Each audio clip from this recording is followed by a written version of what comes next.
One word. That's all it took to silence an entire room of billionaires.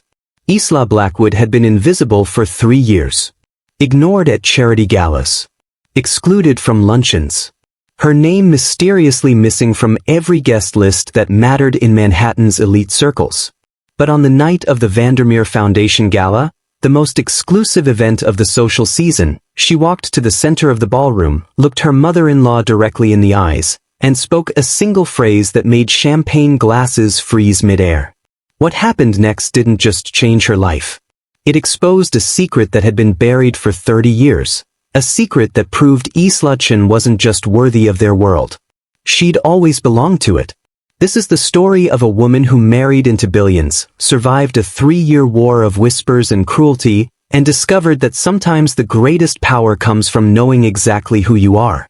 Flash forward to the moment everything shattered. The Vandermeer estate, June 2023. 200 of New York's wealthiest families gathered under crystal chandeliers worth more than most people's homes. Isla stood there in a scarlet Valentino gown, not borrowed this time, but hers, watching the woman who'd made her life hell for 36 months hold court like the queen she believed herself to be. Victoria Blackwood. Alexander's mother. Old money personified, with a smile sharp enough to draw blood and connections that could destroy careers with a phone call. She'd made her mission clear from day one, make Isla disappear. And she'd nearly succeeded. But let's go back. Back to where this really began. 3 years earlier, Isla Chen was nobody's idea of a billionaire's wife. The daughter of a seamstress in Chinatown, she'd spent her childhood threading needles and watching her mother's hands bleed from sewing gowns for women who barely acknowledged her existence. Isla grew up knowing her place, on the outside looking in. She was brilliant, earning a scholarship to Columbia, but even there, she felt the weight of being different. While her classmates summered in the Hamptons, Isla worked double shifts at her mother's shop. Then came the night that changed everything. A charity gala. Isla was there delivering her mother's latest creation, a midnight blue silk evening gown for a client. She wasn't supposed to stay. Wasn't supposed to even be seen. But Alexander Blackwood saw her. The heir to a $3 billion shipping empire, educated at Oxford, fluent in 5 languages, and according to Forbes, one of the most eligible bachelors in America. He found her in the garden, trying to escape the overwhelming grandeur. He was trying to escape something too, the suffocating expectations, the women who only saw his net worth, the endless pressure to be the perfect Blackwood heir. They talked for 3 hours. About books, about dreams, about feeling trapped in worlds neither of them had chosen.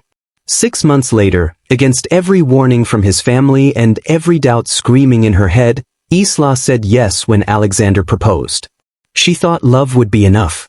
She was wrong.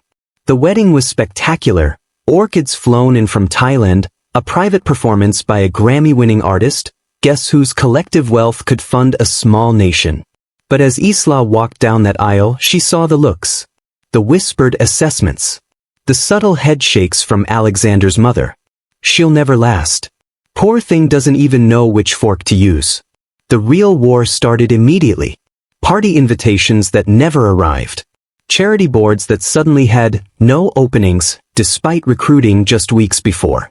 Social events where Isla would appear only to find the other women forming an impenetrable wall of designer dresses and practiced indifference. They had a language Isla didn't speak, not French or Italian, but something far more vicious. The language of old money. Of bloodlines and trust funds that predated the Civil War. Of knowing exactly who belonged and who was just playing dress up. Victoria led the campaign with surgical precision. Every slight perfectly calibrated. Every exclusion just subtle enough to deny. And Alexander? He tried. He tried. But how do you fight ghosts? How do you prove something's happening when it leaves no fingerprints? For 3 years, Isla endured. Smiled through the loneliness. Pretended it didn't hurt every time another invitation went to the Blackwood family, without including her name. Until the night she discovered the truth. Before we dive into this incredible journey, welcome to the channel. Every detail you're about to hear was carefully crafted to bring you the most emotionally compelling version of this true story. If you appreciate that level of dedication and want to see more in-depth narratives like this, please hit that subscribe button. It truly means everything and helps me continue creating these immersive stories for you. Have you ever felt like you didn't belong, no matter how hard you tried? Have you experienced being excluded from a group that seemed determined to keep you out? Drop your story in the comments below. I read every single one. Now, let's go back to where Isla's real story begins. Not on her wedding day. Not when she met Alexander. But 30 years earlier, in a hospital room where a secret was born that would change everything. 1993, Mount Sinai Hospital, Manhattan's Upper East Side. In a private suite that cost more per night than most apartments, a woman named Catherine Vandermeer gave birth to twin daughters. One of those babies would grow up with everything: private schools, debutante balls, a trust fund worth $50 million. The other would grow up in a cramped apartment above a sewing shop in Chinatown, never knowing who she really was. That second baby was Isla. But we're getting ahead of ourselves. To understand how Isla ended up married to a billionaire, excluded from his world, and holding the secret that would burn it all down, we need to go back further. We need to understand the woman who gave her away. Catherine Vandermeer wasn't born into wealth. She clawed her way into it. The daughter of a struggling bookkeeper from Queens, Catherine was beautiful, brilliant, and ruthlessly ambitious. She knew that marrying well wasn't just about love, it was about survival in a world that ate up women like her and spit them out. At 23, working as a gallery assistant in Soho, she met James Vandermeer III. Old money. Real estate empire. A family tree that connected to half the social register. James was 42, recently divorced, and exactly what Catherine had been waiting for. They married within 6 months. Society whispered, but James didn't care. He was obsessed with her, this fierce, gorgeous woman who looked at art the way other people looked at gold. For 5 years, Catherine played the role perfectly. She learned the language of old money, studied which charities mattered, which families held real power, which wines to serve at which dinners. She became untouchable. Then she got pregnant. Here's what the Vandermeer family never knew. Catherine had been having an affair for almost a year. His name was David Chen. He was a visiting professor at Columbia, teaching art history, Catherine's true passion, the thing she'd sacrificed when she married money instead of following her dreams. David was everything James wasn't. Intellectual. Present. Interested in Catherine as a person, not just as the perfect accessory for charity galas. Their affair started innocently enough. A lecture she attended. Coffee afterward. Conversations that lasted hours, diving into Renaissance painting and modern sculpture. But innocence doesn't survive in secret. Within months, Catherine was living a double life. Mrs. Vandermeer by day, attending luncheons and planning fundraisers. David's lover by night, meeting in his small apartment near campus, talking about the life she could have had. When she discovered she was pregnant, Catherine didn't know whose child she was carrying. The timing made it possible. Just barely. She'd been with James exactly once during that window, a rare intimate moment during a weekend in the Hamptons. But she'd been with David 3 times that same week. Catherine did the math. She knew the odds.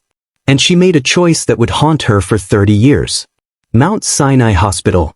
April 15, 1993. The delivery was complicated. 36 hours of labor.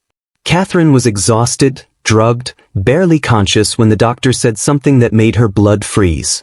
"Congratulations, Mrs. Vandermeer. You have twin daughters." Twins. Nobody had known. The ultrasounds had somehow missed the second baby, hidden behind her sister, a shadow that refused to be seen until she arrived. Catherine looked at the 2 infants placed in her arms and felt her carefully constructed world begin to crack. One baby had James's features. Fair skin, light eyes, the Vandermeer nose that appeared in family portraits going back 2 centuries. The other baby was beautiful, but different. Darker hair, delicate features that could have been James's, could have been David's, could have exposed everything. Catherine made a decision in that moment that most people couldn't imagine making. A decision driven by pure survival instinct. She would keep one daughter. The one who looked undeniably like a Vandermeer. The other would disappear. This is where Mei Chen enters our story. Mei was a seamstress who'd been making Catherine's custom gowns for 3 years. She was talented, discreet, and desperately in need of money. Her husband had died in a construction accident, leaving her with debts that would take decades to repay. Catherine approached her 2 days after the birth with a proposal that sounded insane. $10,000 cash. A baby girl. A story about a cousin who died in childbirth, leaving an orphan behind. Mei should have said no. Should have walked away from this clearly illegal, deeply wrong arrangement. But $10,000 in 1993 was life-changing money. It was rent paid for years. It was security. It was survival. And the baby needed a mother. Mei said yes. The paperwork was handled by a lawyer. Catherine paid extra to forget the whole thing. The birth certificate for the second twin was never filed. Officially, Catherine Vandermeer had given birth to one healthy daughter. The other baby simply didn't exist. Mei took the infant, now named Isla, to a small apartment above a fabric shop in Chinatown. She told her neighbors the story Catherine had crafted, a cousin's baby, orphaned, needing a home. No one questioned it. And Catherine went home to her husband with one daughter, whom they named Victoria, and a secret she swore she'd take to her grave. Chinatown, 1995 to 2010. Isla grew up knowing she was different, but not understanding why. Mei loved her, truly, deeply loved her, but there was always a distance. A careful boundary that Isla could feel but never quite name. Why don't we have any baby pictures of me? Why don't you ever talk about my birth mother? Why do you look sad sometimes when you think I'm not watching? Mei would just smile and change the subject. Their apartment was tiny. 1 bedroom, a bathroom the size of a closet, and a living room that doubled as Mei's sewing workshop. Isla fell asleep most nights to the sound of her mother's sewing machine humming in the dark, working on rush orders for clients who paid well but demanded perfection. Money was always tight.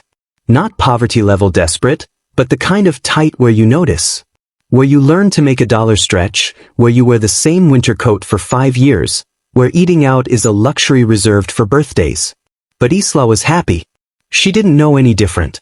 She spent her childhood in that tiny apartment, doing homework at the kitchen table while Mei sewed, learning to thread needles and match patterns, listening to her mother's stories about fabric and design.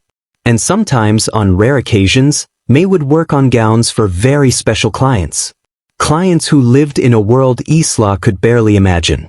Isla was 7 years old the first time she saw the life that could have been hers. Mei had been commissioned to create a gown for a client's daughter's Sweet 16 party. The client lived on the Upper East Side, in a townhouse that probably cost more than every building on Isla's block combined. Mei brought Isla along for the final fitting. She couldn't afford a babysitter, and the client had specifically requested that Mei come to her home. The moment they walked through that door, Isla's world expanded. Crystal chandeliers. Marble floors. A staircase that curved like something from a fairy tale. Art on the walls that Isla would later learn was worth hundreds of thousands of dollars. And there, in the center of it all, was a girl about Isla's age. She was trying on the gown Mei had made, pale pink silk with hand-sewn pearls. She looked like a princess. But what struck Isla wasn't the dress. It was how the girl moved through that space like she owned it. Because she did. That was the day Isla understood. Some people were born into one world and some into another. She went home that night and looked around their cramped apartment with new eyes. The peeling wallpaper. The window that wouldn't close all the way. The bathroom where you had to jiggle the handle just right to get the toilet to stop running. Mei found her crying in bed. "What's wrong, my star? Why don't we live like that?" Isla asked. "Why don't we have beautiful things?" Mei sat on the edge of the bed, her hands rough from decades of needlework. "Beautiful things don't make you beautiful inside," she said quietly. "Those people have money. But we have something more important." "What?" "We have us." It was a good answer. A mother's answer. But it didn't quite fill the hollow place Isla had discovered inside herself that day. Isla was brilliant. Not just smart, brilliant in the way that makes teachers take notice, that makes guidance counselors pull you aside and talk about potential. She devoured books. Taught herself French from library audiobooks. Scored in the 99th percentile on every standardized test. In 8th grade, her English teacher submitted her essay to a scholarship competition without telling her. The essay was about her mother, about watching May's hands create beauty from nothing but thread and fabric, about learning that art wasn't just in museums, it lived in the careful stitches of a woman working at midnight to finish a commission. Isla won. Full scholarship to Manhattan's most prestigious prep school. 4 years of education that would have cost more than $200,000. May cried when they opened the letter. "You're going to have everything," she whispered, holding Isla tight. "Everything I couldn't give you." Isla started at Ashford Preparatory Academy in the fall of 2007. She was 14, terrified, and completely out of her depth. The other students showed up in cars that cost more than May made in 5 years. They had vacation homes in Aspen, trust funds that kicked in at 18, futures already mapped out at Ivy League universities. And then there was Isla, taking 2 subway trains to get to school, wearing the same 3 outfits rotated carefully, packing lunch from home while everyone else ordered delivery from restaurants with names she couldn't pronounce. The other students noticed. Not all of them were cruel. Some were kind, even friendly. But there was always a line. Always a moment where Isla would mention not knowing what the Hamptons were like, or never having been skiing, or working weekends at her mother's shop, and she'd watch their faces change. "You're not one of us." Isla learned to be invisible. To smile and nod and never volunteer information about her life. To be smart enough to impress teachers but not so visible that she'd become a target. She spent 4 years at Ashford Preparatory Academy learning 2 things. 1. She was capable of competing with anyone, anywhere. 2.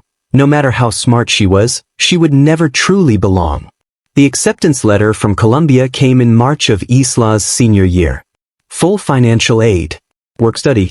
Student loans she'd be paying off for decades. But it was Columbia. Ivy League. The kind of opportunity that could change a life. May insisted on taking her out to dinner to celebrate. They went to a small noodle shop in Chinatown.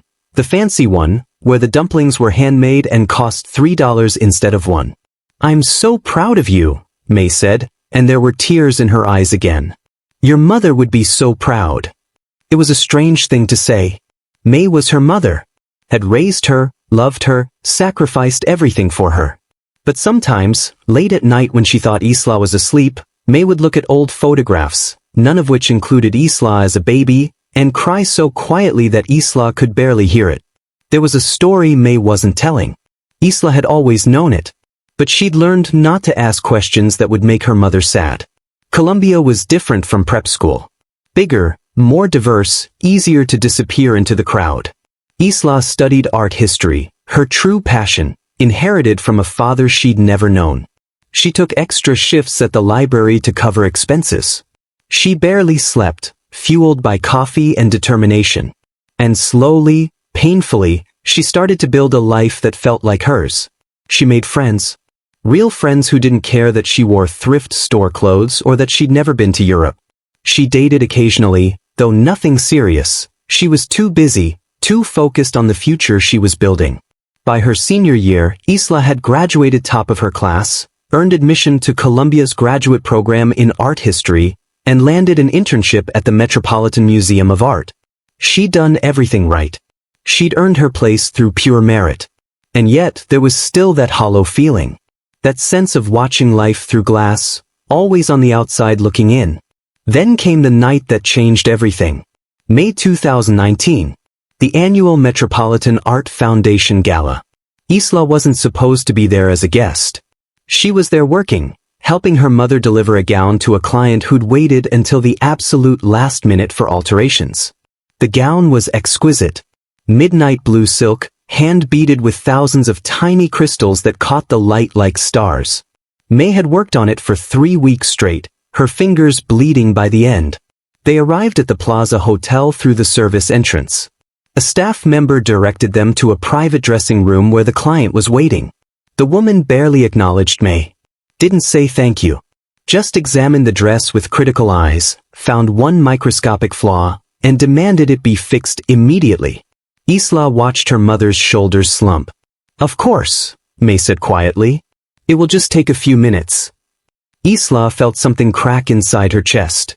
While May worked, kneeling on the floor with a needle and thread, the client talked on her phone, complaining about the caterer, the flowers, the nightmare of planning a charity event. Isla wanted to scream. Wanted to tell this woman that her mother was worth 100 of her. That the dress she was wearing represented more skill and artistry than this woman would achieve in her entire life. But she stayed quiet. Because that's what you did when you needed the money. When May finished, the client inspected the work, nodded once, and walked out without paying. She'll mail a check, May said tiredly. They always mail checks. Sometimes those checks came. Sometimes they didn't. Isla helped her mother pack up the sewing kit. They were about to leave when May stopped. I need to use the restroom. Wait here. Of course. May disappeared down the hallway. And Isla, tired and angry and curious about the world her mother served but never entered, made a decision. She walked toward the ballroom. The gala was everything you'd imagine. Crystal chandeliers, women in gowns worth more than cars, men in tuxedos discussing deals worth millions. Isla stood in the doorway, invisible in her simple black dress and borrowed heels, watching this world she'd spent her whole life orbiting but never entering. She shouldn't have been there. If anyone noticed, they'd ask questions. Demand credentials. Escort her out. But no one noticed. The staff saw her black dress and assumed she belonged. The guests saw her at the periphery and assumed she was someone's assistant. Isla was invisible. Just like always. She was about to turn back when the ballroom suddenly felt suffocating. Too many people, too much perfume, too much of everything. She found a door leading to a garden. It was quieter out there. String lights overhead, the distant sound of Manhattan traffic, cool air that tasted like spring. Isla walked to the edge of the garden and looked back at the glowing windows. All those people. All that money. All that certainty about who belonged and who didn't. Beautiful, isn't it? Isla spun around. A man stood there. Tall, dark suit, looking at the city skyline with an expression she recognized. Loneliness in the middle of a crowd. Sorry, he said. Didn't mean to startle you. I just needed air. Me too, Isla said carefully. He turned to face her, and even in the dim light, she could see he was handsome. Sharp features, intelligent eyes, the kind of presence that suggested he was used to being listened to. Alexander Blackwood, he said, offering his hand. Isla's heart skipped. She recognized the name. Everyone did. Blackwood Global Shipping. A family empire worth billions. This man's face had been on the cover of Forbes just last month. She should have lied. Given a fake name, made an excuse, disappeared back into the building. Instead, she told the truth. Isla Chen. They talked for 3 hours. If you were Isla, standing in that garden, knowing this man came from a world that had always excluded you, would you have told him the truth about who you were? Or would you have pretended to belong? Let me know in the comments what you would have done. They talked until the gala ended. Alexander Blackwood and Isla Chen, sitting on a stone bench in a hotel garden, discussing everything except the wealth that separated them. He told her about Oxford. About feeling suffocated by expectations. About a life mapped out before he could walk. Boarding schools, business degrees, a position at Blackwood Global Shipping that felt more like a prison sentence than a privilege. Everyone sees the money, he said. Nobody sees the cage. Isla understood cages. Different kind, same feeling. She told him about growing up above a sewing shop. About watching her mother's hands bleed to create beauty for people who barely saw her. About earning her way into worlds that made it clear she didn't belong. I spent my whole life learning their language, Isla said. And it still wasn't enough. Alexander looked at her differently then. Like he was seeing someone real for the first time in years. They exchanged numbers as the staff began cleaning up.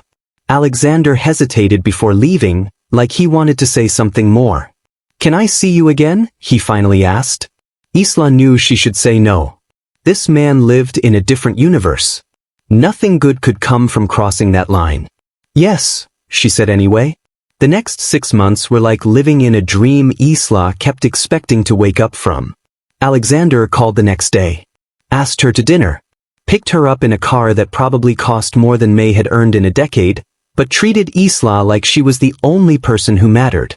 They ate at a small Italian restaurant in the village, his choice, not some flashy Manhattan hotspot. I spend enough time being watched, he explained. I want to actually talk to you. And they did talk. For hours. About art. About books.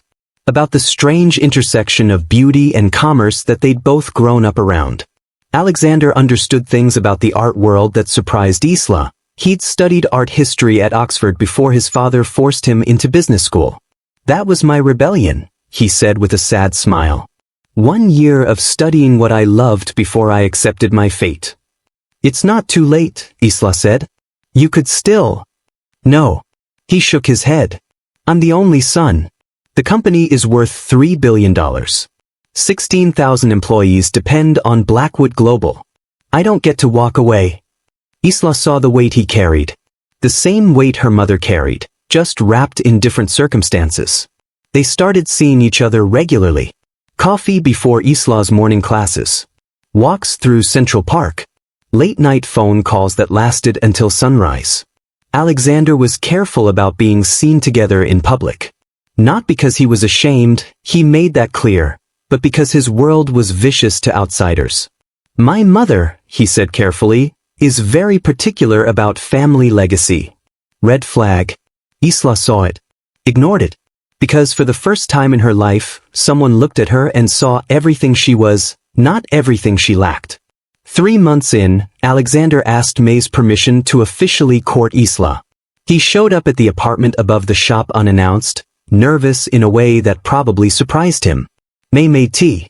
Studied this billionaire sitting in her cramped kitchen like he belonged there. Why my daughter? She asked bluntly. Because she's brilliant, Alexander said. Because she sees the world differently than anyone I've ever met. Because when I'm with her, I remember who I wanted to be before the world told me who I had to be. May was quiet for a long moment. Don't break her heart, she finally said. She's stronger than she looks, but everyone has limits. I won't, Alexander promised. It was a promise he meant. A promise he would try desperately to keep. 6 months after that night in the garden, Alexander proposed. Not at some elaborate event. Not with photographers and social media announcements. He proposed in May's sewing shop, surrounded by bolts of fabric and the hum of ancient sewing machines, with Isla's mother as the only witness. I know this is fast, he said, kneeling on the floor Isla had swept 1,000 times as a child. I know my world is going to fight this. But I don't want to wait. I don't want to lose you to doubt or fear or all the voices that will tell us this can't work. The ring was beautiful, a sapphire surrounded by diamonds, Art Deco design. It was my grandmother's, Alexander said. The only Blackwood who ever told me to follow my heart instead of the family playbook. Isla looked at her mother. May's eyes were wet with tears. Say yes, May whispered. Say yes to the life you deserve. Isla said yes. And the moment that ring slid onto her finger, everything changed. Alexander wanted to tell his family in person. He scheduled a dinner at his parents' estate in Connecticut, 20,000 square feet of old money, set on 40 acres of perfectly manicured grounds. Isla wore a dress May had made specifically for this moment. Simple, elegant, expensive-looking without trying too hard. She was terrified. Alexander held her hand in the car. My father will be fine, he said. He's practical. He cares about results, not pedigree. My mother... He paused. My mother will need time. But she'll come around. Famous last words. Richard Blackwood met them at the door. Tall, gray-haired, the kind of presence that came from 40 years of running a global empire. He shook Isla's hand firmly. Alexander speaks highly of you, he said. Welcome. It was businesslike but not cold. Isla exhaled slightly. Then Victoria Blackwood entered. And Isla felt ice settle in her stomach. Victoria was everything Isla had feared. Perfectly dressed, perfectly coiffed, smiling a smile that never reached her eyes. How lovely to finally meet you, Victoria said, her gaze traveling over Isla like a property assessment. Alexander has been so secretive about his new friend. Fiancé, Alexander corrected firmly. Mom, Dad, I wanted you to meet Isla because we're getting married. The temperature in the room dropped 10 degrees. Richard raised his eyebrows but said nothing. Victoria's smile froze. I see, she said finally. How unexpected. Dinner was excruciating. Victoria asked questions designed to expose everything Isla lacked. Where did she grow up? Where did she go to school? What did her parents do? Isla answered honestly. Chinatown. Colombia. My mother is a seamstress. A seamstress, Victoria repeated, like she was tasting spoiled milk. How quaint. Alexander's jaw tightened. Isla graduated top of her class at Columbia. She's completing her master's in art history. Academic achievement is admirable, Victoria said smoothly. Though of course, our circles require more than just classroom success. There are certain expectations. Social obligations. Family traditions going back generations. Translation, you don't belong here. Richard tried to mediate. Asked about Isla's work at the Met, her research interests. He seemed genuinely interested, even impressed. But Victoria dominated the conversation, each question a tiny cut designed to make Isla bleed. They left before dessert. Alexander was furious in the car. I'm sorry. I knew she'd be difficult, but that was unforgivable. She's protecting you, Isla said quietly. From what? From being happy? From making what she sees as a mistake. Isla understood Victoria in a way Alexander couldn't. Victoria had climbed into wealth through marriage, just like Catherine Vandermeer. She'd learned the rules, paid her dues, earned her place. And here was Isla, skipping all those steps, threatening everything Victoria had built. She'll come around, Alexander insisted. She wouldn't. They married 3 months later, in August 2020. Alexander wanted a small ceremony. Isla would have been happy with a courthouse. Victoria insisted on a proper Blackwood wedding. If you're joining this family, she said with that frozen smile, we'll do it correctly. The wedding became Victoria's production. She took over every detail, consulted Isla on nothing, and turned what should have been a celebration into a demonstration of power. The venue, the Blackwood family estate. The guest list, 300 people, 90% of whom Isla had never met. The flowers, white roses exclusively, because they were traditional. May made Isla's dress. It was the most beautiful thing she'd ever created, silk and lace, delicate beading that caught the light like morning dew. Victoria looked at it once and said, charming. Very homemade. Isla wanted to cry.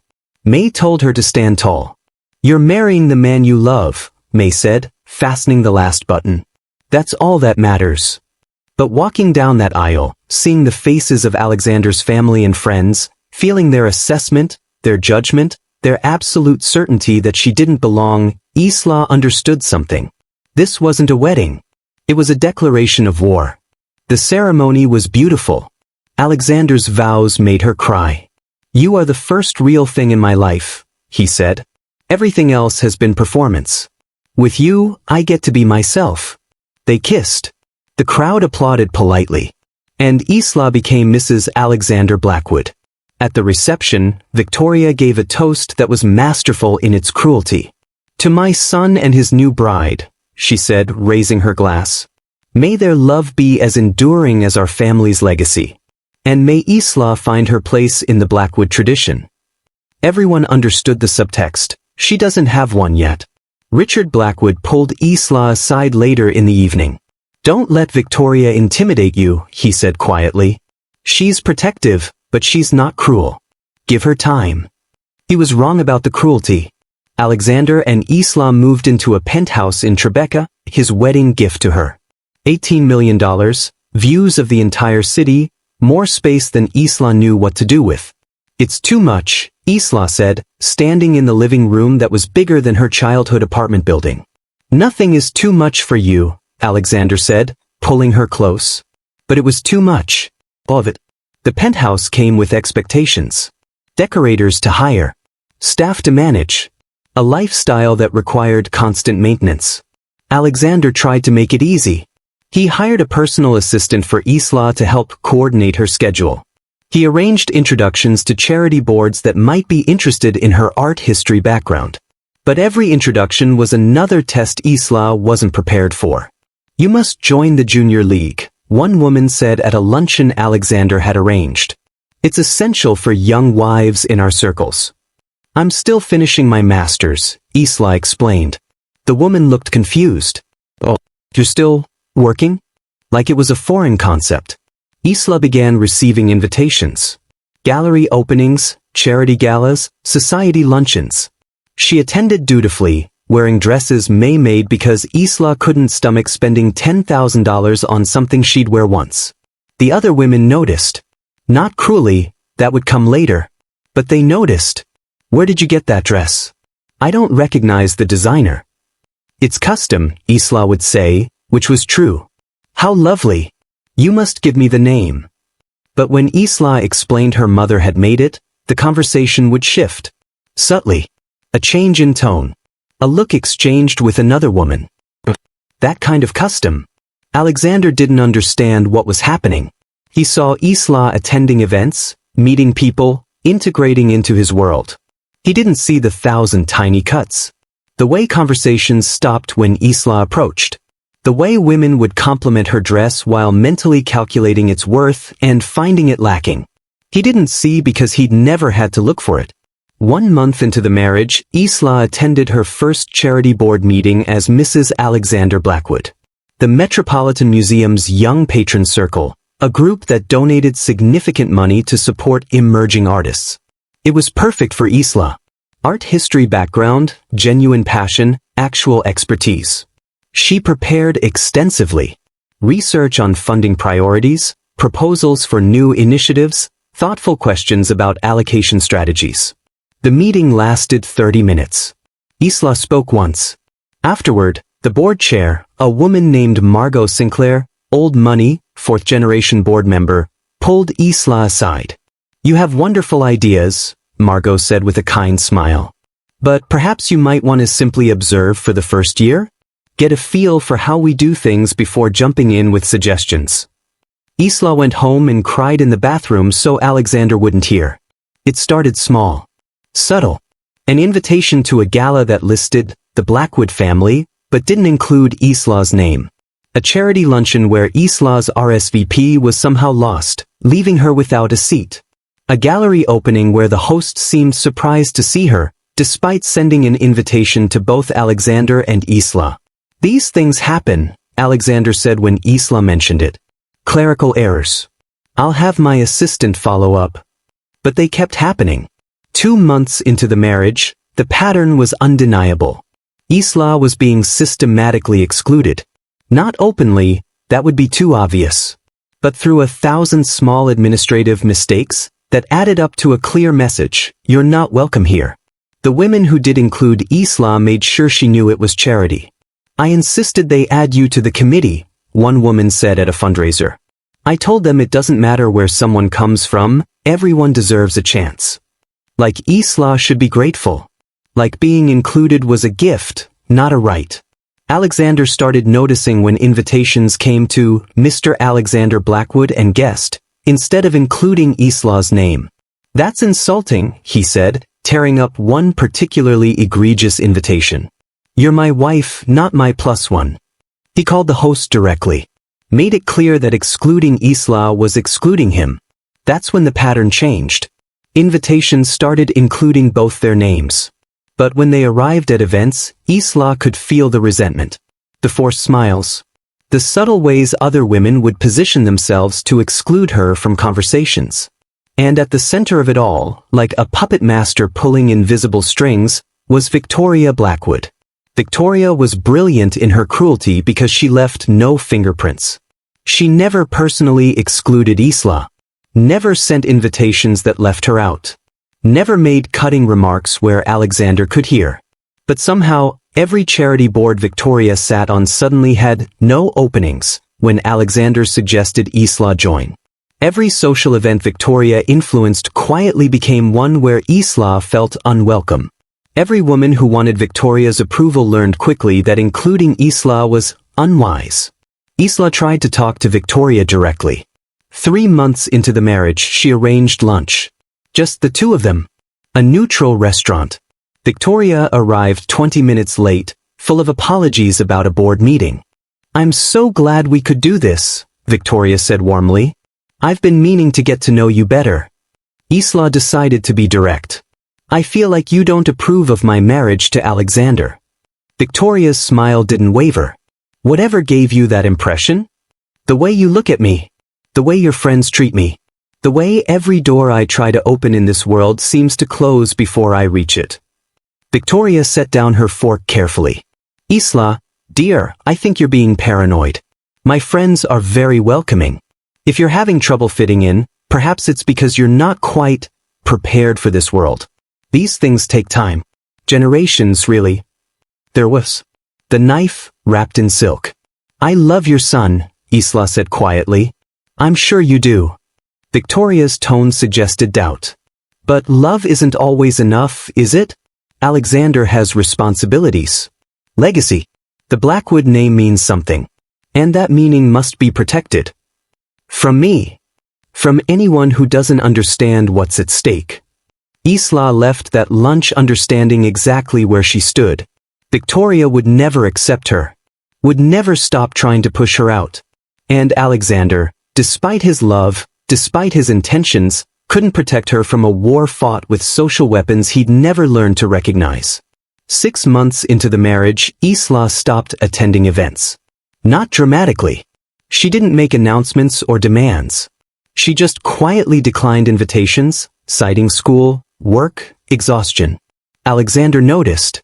"You haven't been to anything in weeks." "I'm busy," Isla said. "Thesis deadlines." "Isla." He sat beside her. "What's really going on?" "I'm tired of being tolerated," she said finally. "I'm tired of walking into rooms where everyone is waiting for me to fail. I'm tired of pretending that I belong when everyone, including your mother, has made it clear I don't." "That's not true." "Alexander, when was the last time your mother invited us to dinner? When was the last time she called to check on us? When was the last time she treated me like I was actually part of this family?" He had no answer. "I love you," Isla said, and she meant it. "But I can't keep fighting a battle you don't even see is happening." Alexander promised to fix it.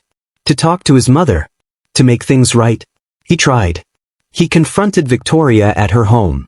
Demanded she give Isla a chance. Threatened to cut ties if the exclusion continued. Victoria cried. Said she'd been trying her best. That Isla misunderstood her intentions. That she only wanted what was best for Alexander. She was magnificent in her manipulation. "I love you," she told her son. "Everything I do is to protect you. If Isla feels excluded, perhaps it's because she's not trying hard enough to adapt. Marriage requires compromise. She needs to meet us halfway." Alexander believed her. Because that's what children do, they believe their mothers. He went home and told Isla to try harder. At this point in the story, Isla had to make a choice. Keep trying to fit into a world that didn't want her, or step back and risk losing her husband to the pressure. If you were in her position, which would you choose? Would you keep fighting, or would you protect yourself? Let me know in the comments. This decision would define everything that came next. Year 1 of the marriage became a masterclass in psychological warfare. Isla tried. God, she tried. She attended every event Alexander asked her to. Smiled at women who looked through her. Made small talk with people who'd already decided she wasn't worth knowing. She joined committees that made her feel like a token diversity hire. Volunteered for causes where other volunteers treated her like help, not a peer. And every night, she came home exhausted from pretending. Alexander noticed the change in her. The way her smile didn't reach her eyes anymore. The way she'd grown quiet, withdrawn. "Talk to me," he said one night, finding her on the balcony of their penthouse, staring at the city lights.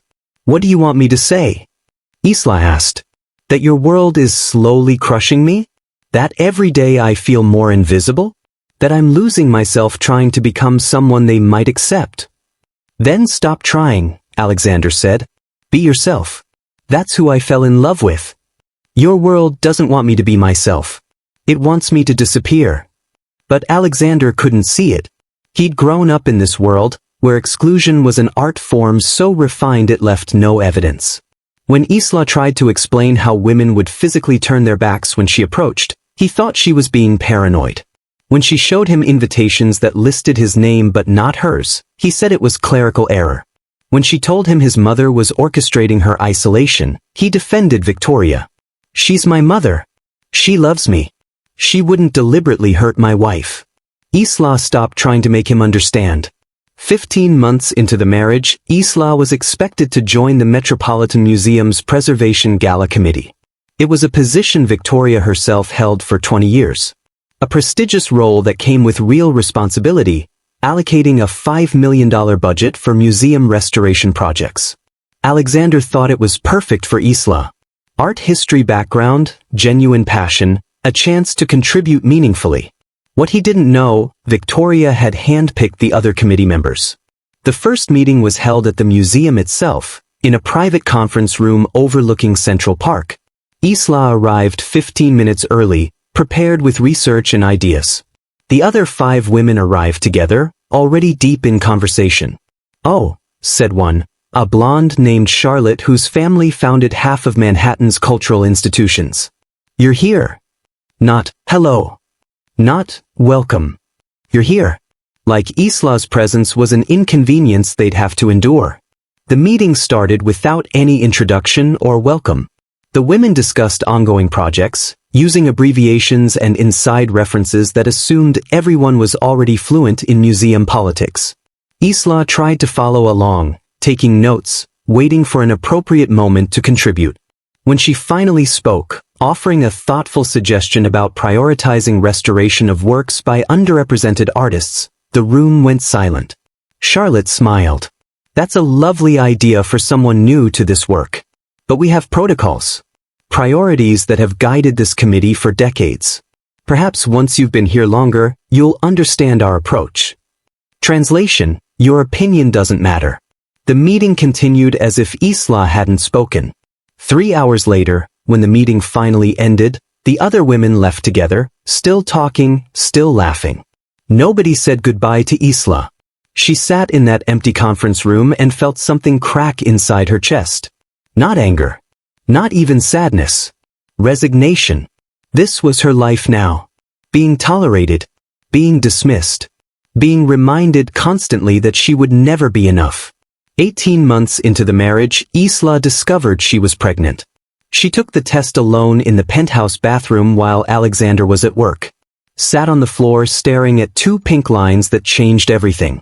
Part of her was terrified. How could she bring a child into this world? Into a family that barely accepted her existence?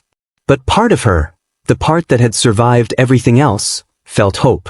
A baby might finally give her a place in this family. She told Alexander that night. He was overjoyed. Called his parents immediately, put them on speakerphone. "Mom, Dad, you're going to be grandparents." Victoria's response was perfectly calibrated. "How wonderful," she said, her voice warm with just the right amount of emotion. "Our first grandchild. Richard, did you hear? We're going to have a baby in the family." But later, when Victoria came to the penthouse to discuss preparations, her true feelings surfaced. "You'll need proper prenatal care," Victoria said, sitting in Isla's living room like she owned it. "I've arranged appointments with Dr. Morrison. He delivered Alexander. Very exclusive, very experienced." "I already have an obstetrician," Isla said. "I'm sure your doctor is adequate," Victoria said smoothly. "But this is a Blackwood baby. We have certain standards." Alexander was in the next room. Close enough to hear, if he'd been listening. He wasn't. "I'm sure you'll want help with the nursery," Victoria continued. "I know a wonderful designer. She did all the nurseries at the club. Alexander and I want to design it ourselves." Victoria's smile froze. "Of course. Though perhaps you might want some guidance? There are certain expectations for a child of this family. Colors, furniture, even the style of crib matters in our circles." "A crib?" She was trying to control the choice of a crib. "Thank you for the offer," Isla said carefully. "But we'll handle it." Victoria left 30 minutes later, her displeasure hanging in the air like expensive perfume. That night, Isla lay awake, her hand on her still flat stomach, wondering what kind of world she was bringing this baby into. The baby shower was Victoria's idea. "It's tradition," she told Alexander. "The Blackwood family always hosts a proper celebration for the first grandchild." Isla wanted something small. Her friends from Colombia, maybe a few of Alexander's family members she'd actually met. Victoria had other plans. The shower was held at Victoria's Connecticut estate. 120 guests. Catered by the same company that handled royal weddings. A string quartet playing in the garden. Isla arrived to find she recognized exactly 7 people. The rest were Victoria's friends, their daughters, women from the social circles that had spent 18 months excluding her. "Surprise," Victoria said, air-kissing Isla's cheeks.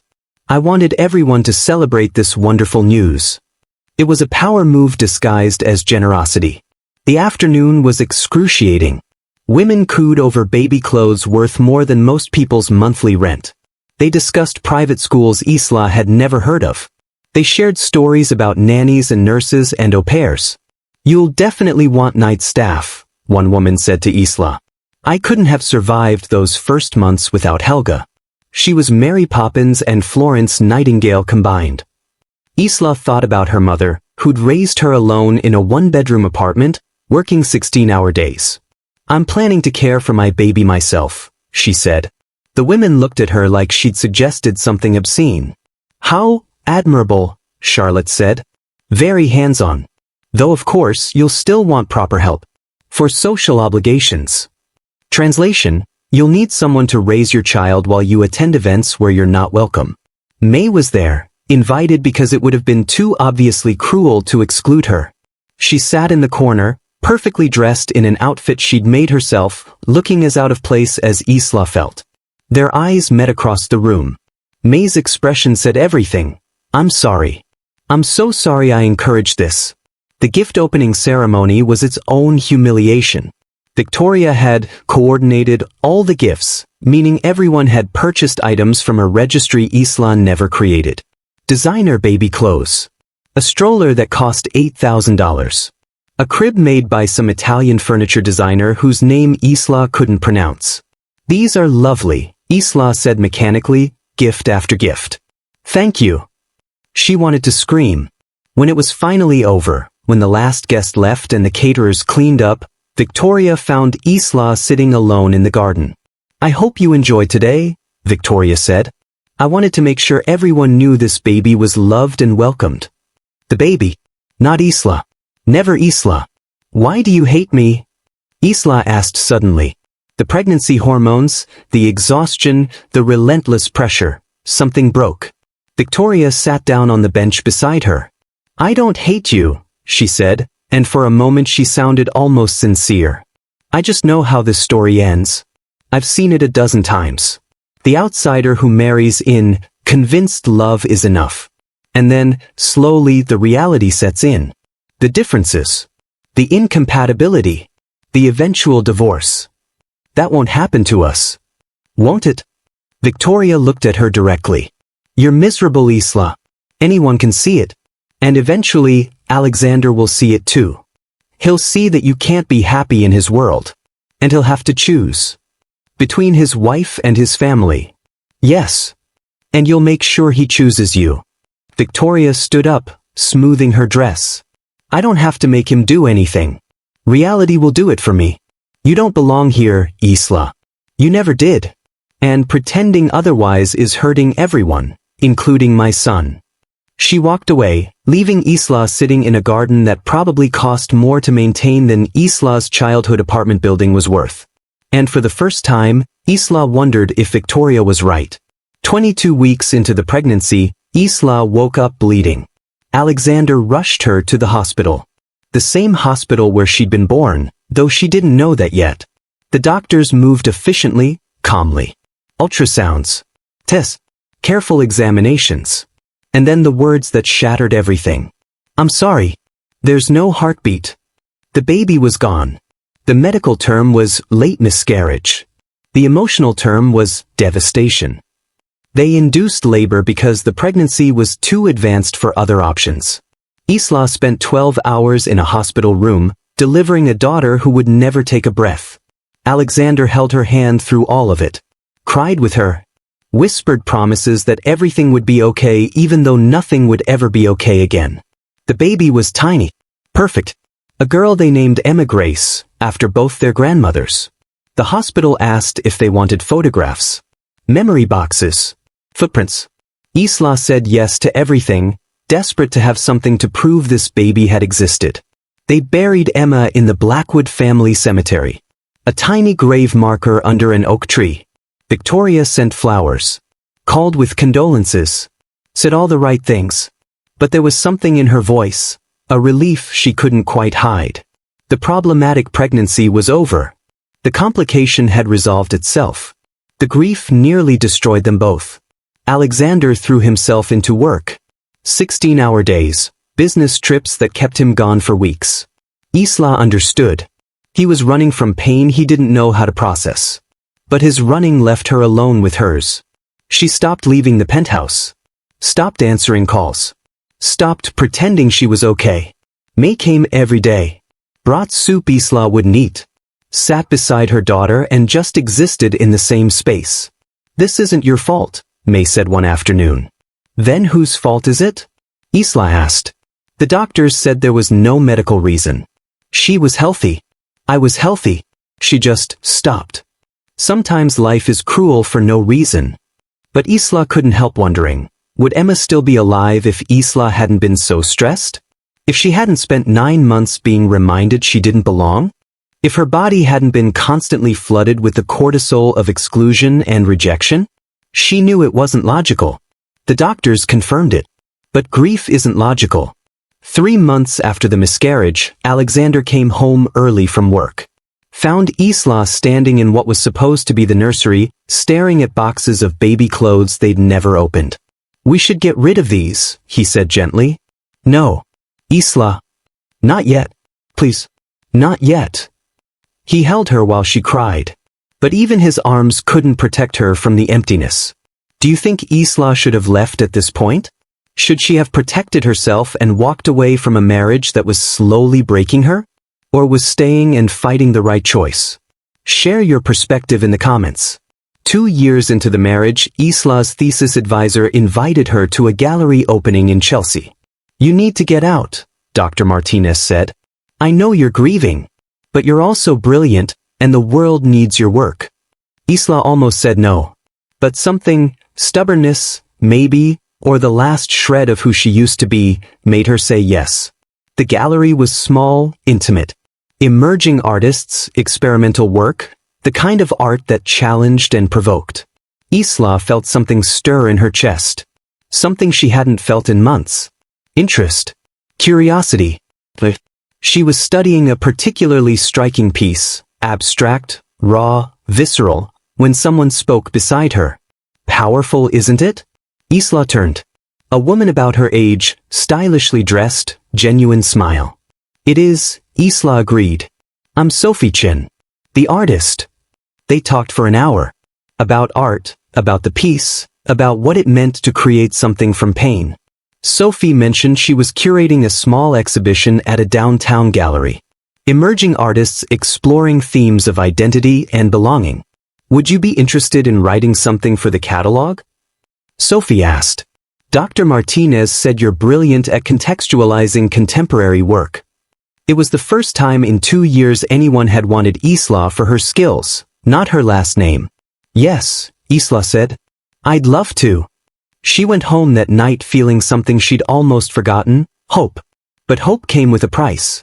The gallery exhibition was scheduled for the same night as the Vandermeer Foundation Gala, the most important social event of the season. Alexander expected Isla to attend with him. Victoria certainly expected it. The entire social circle would be watching. "I have a work commitment," Isla told Alexander a week before. "What work?" "You're not working right now." "I'm writing for an exhibition catalog. It's important." "So is the Vandermeer Gala. My mother is being honored. The family needs to be there." "I need to do this, Alexander." They fought. Really fought, for the first time in their marriage. Alexander didn't understand why some small gallery exhibition mattered more than supporting his family. Isla couldn't explain that it wasn't about the exhibition. It was about reclaiming a piece of herself that was slowly dying.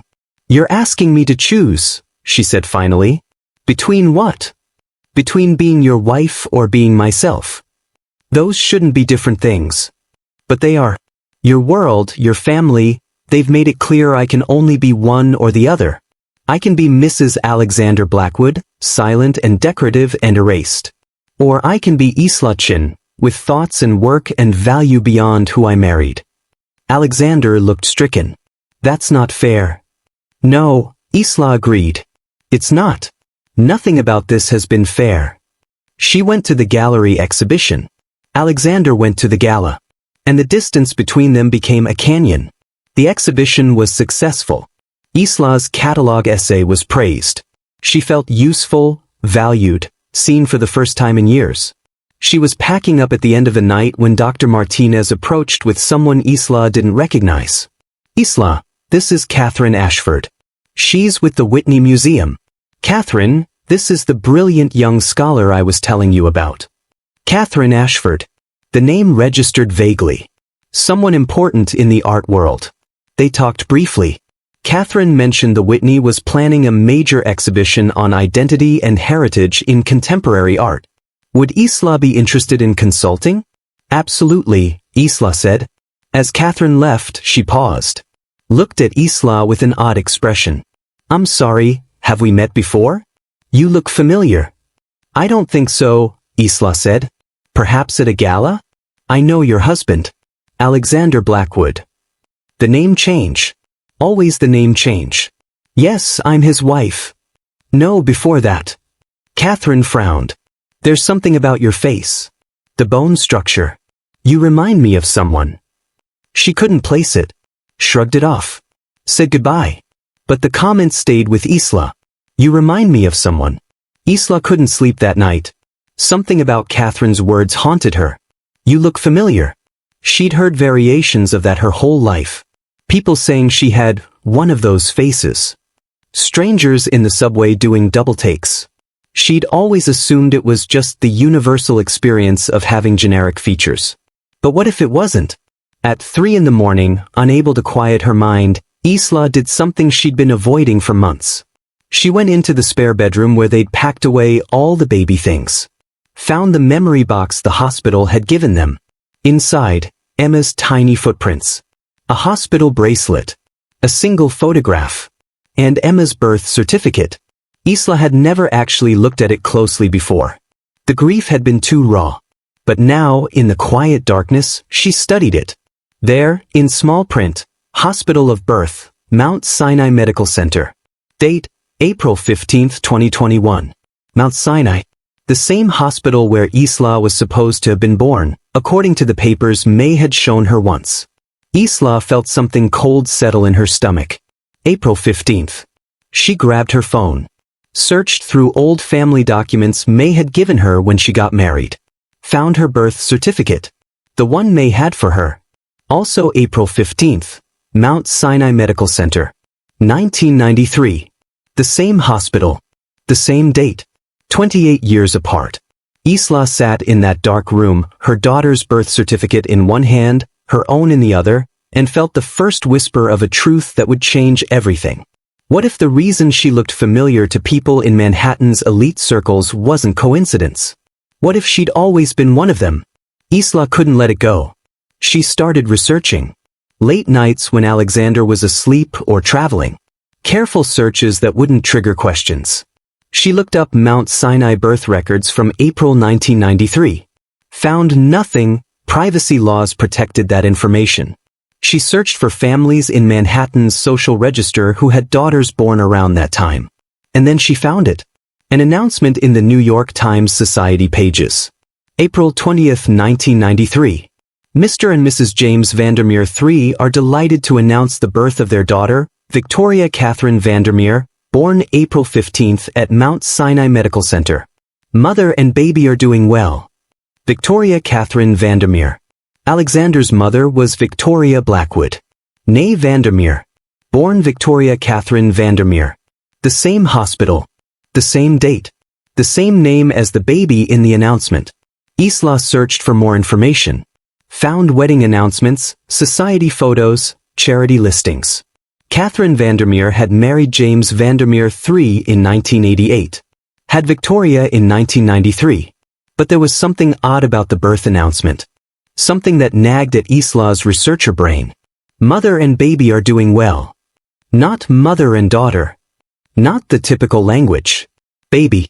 Singular. What if there had been two babies? We're at the midpoint of this incredible story, and if you're still here, I genuinely appreciate you. Isla is on the verge of discovering something that will change everything, not just for her, but for the entire Blackwood family. What's kept you engaged so far? What questions are you desperate to have answered?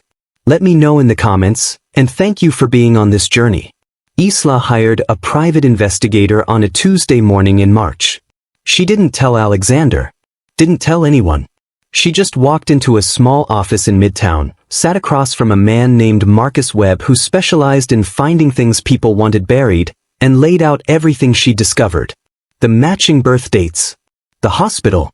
The strange singular language in the birth announcement. The feeling she'd carried her whole life that something didn't add up. Marcus listened without interrupting. When she finished, he leaned back in his chair. "You understand what you're asking me to find?" he said. "The truth. The truth might destroy your marriage. Your life.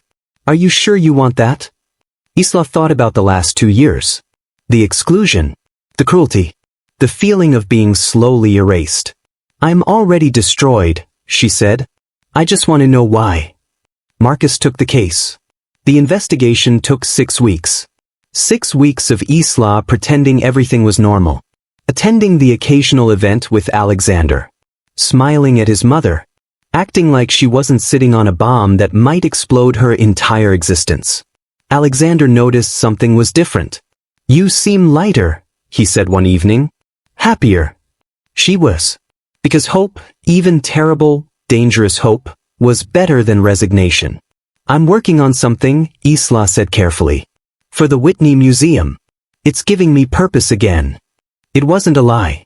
She was consulting on the exhibition. But that wasn't what made her feel alive. What made her feel alive was the possibility, no matter how insane, that she might finally understand where she came from. Marcus called on a Thursday afternoon. "We need to meet," he said. "Not at the office. Somewhere private." They met in Central Park, on a bench near the Bethesda fountain. Marcus handed her a manila envelope. "You were right," he said simply. "But it's worse than you thought." Inside the envelope, hospital records, birth certificates, photographs, and a paper trail that told a story Isla could barely process.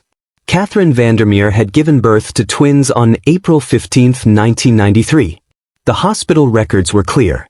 2 baby girls. Born 3 minutes apart. Both healthy.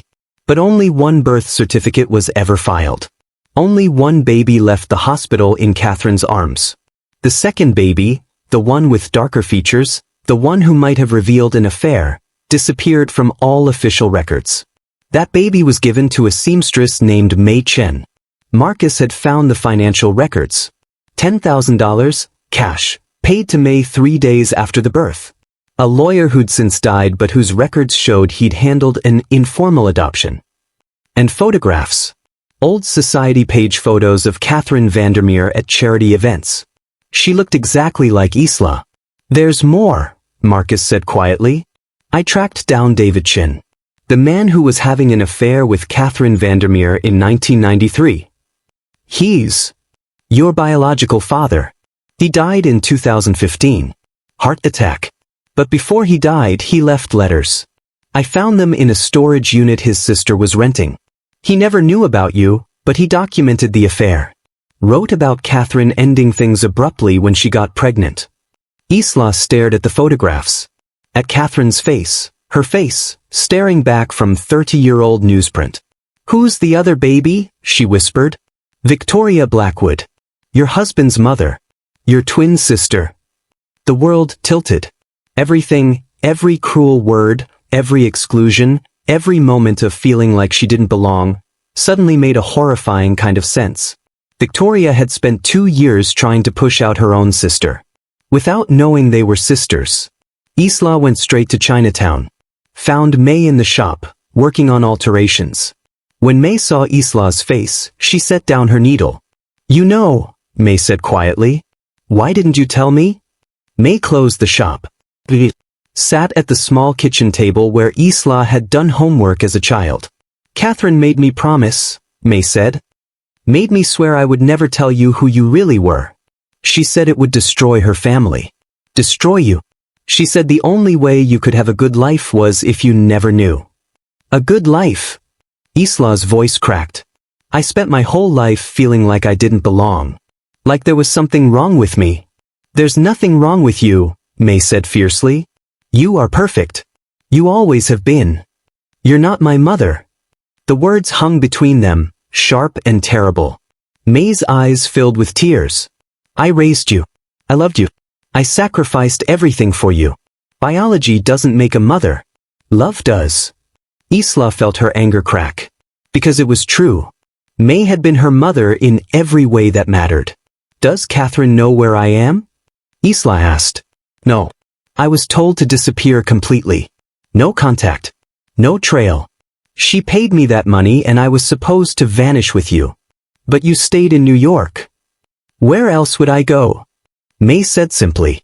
"This is home. Did you know who Alexander was when I brought him home?" May hesitated.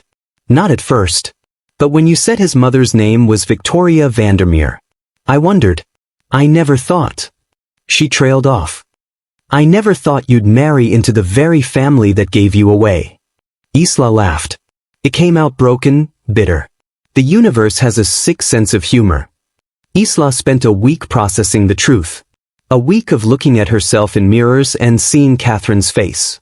Victoria's face. Her own face finally making sense. A week of understanding why strangers thought she looked familiar. Why Catherine Ashford had that odd moment of recognition at the gallery. She'd been hiding in plain sight her entire life. The question now, what to do with this information? Option 1. Tell Alexander. Watch his world implode. Potentially destroy his relationship with his mother. Option 2. Confront Catherine Vandermeer directly. Demand answers. Potentially blow up multiple families. Option 3. Tell Victoria. Watch her mother, her twin sister, realize the woman she'd spent 2 years tormenting was her own flesh and blood. Option 4. Use this information strategically. Isla chose option 4. Not out of cruelty. Not out of revenge.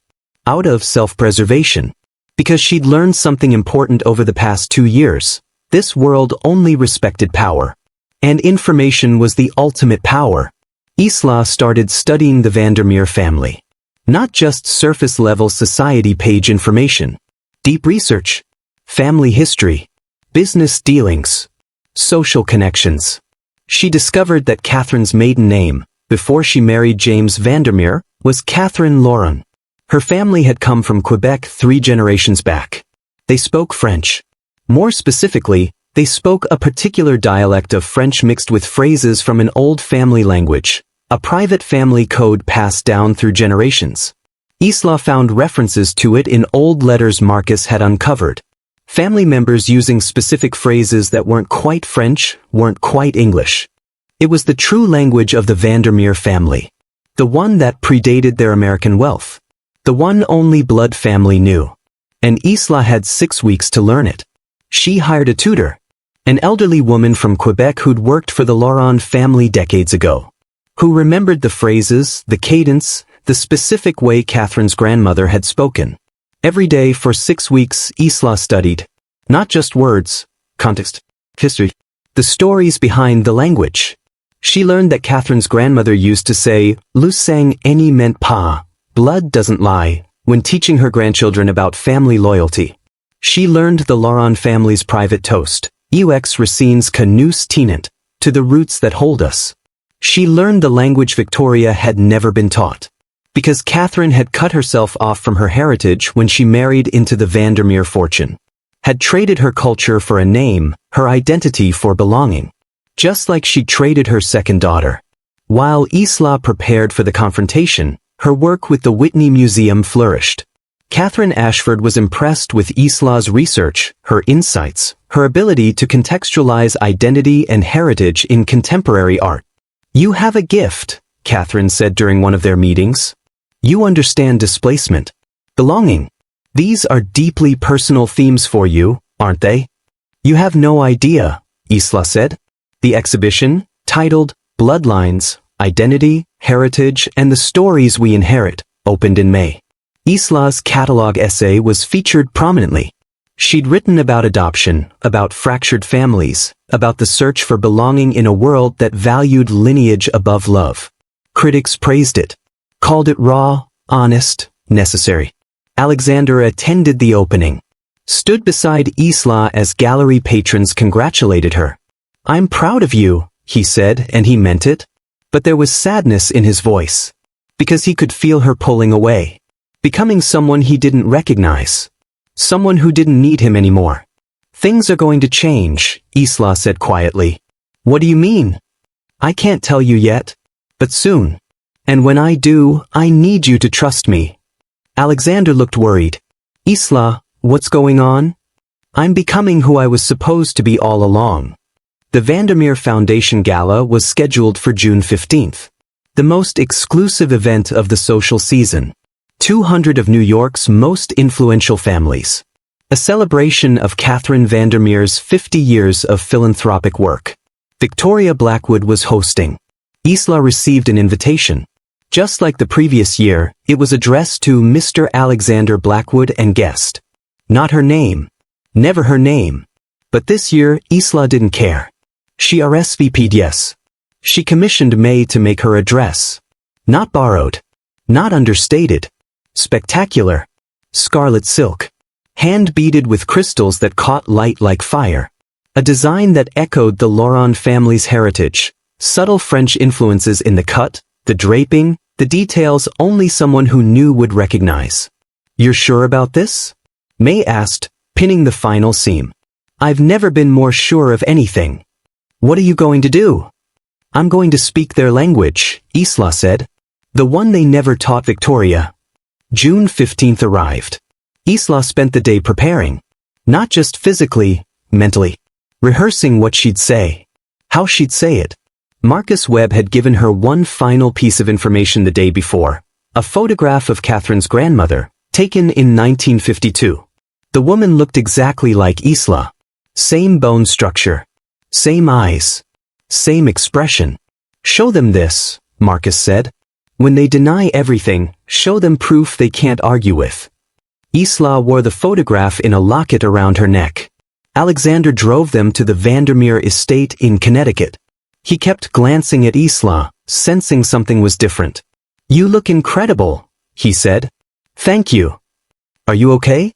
You've been distant lately." "I'm about to be more present than I've ever been," Isla said. They arrived at sunset. The estate was lit like something from a fairy tale.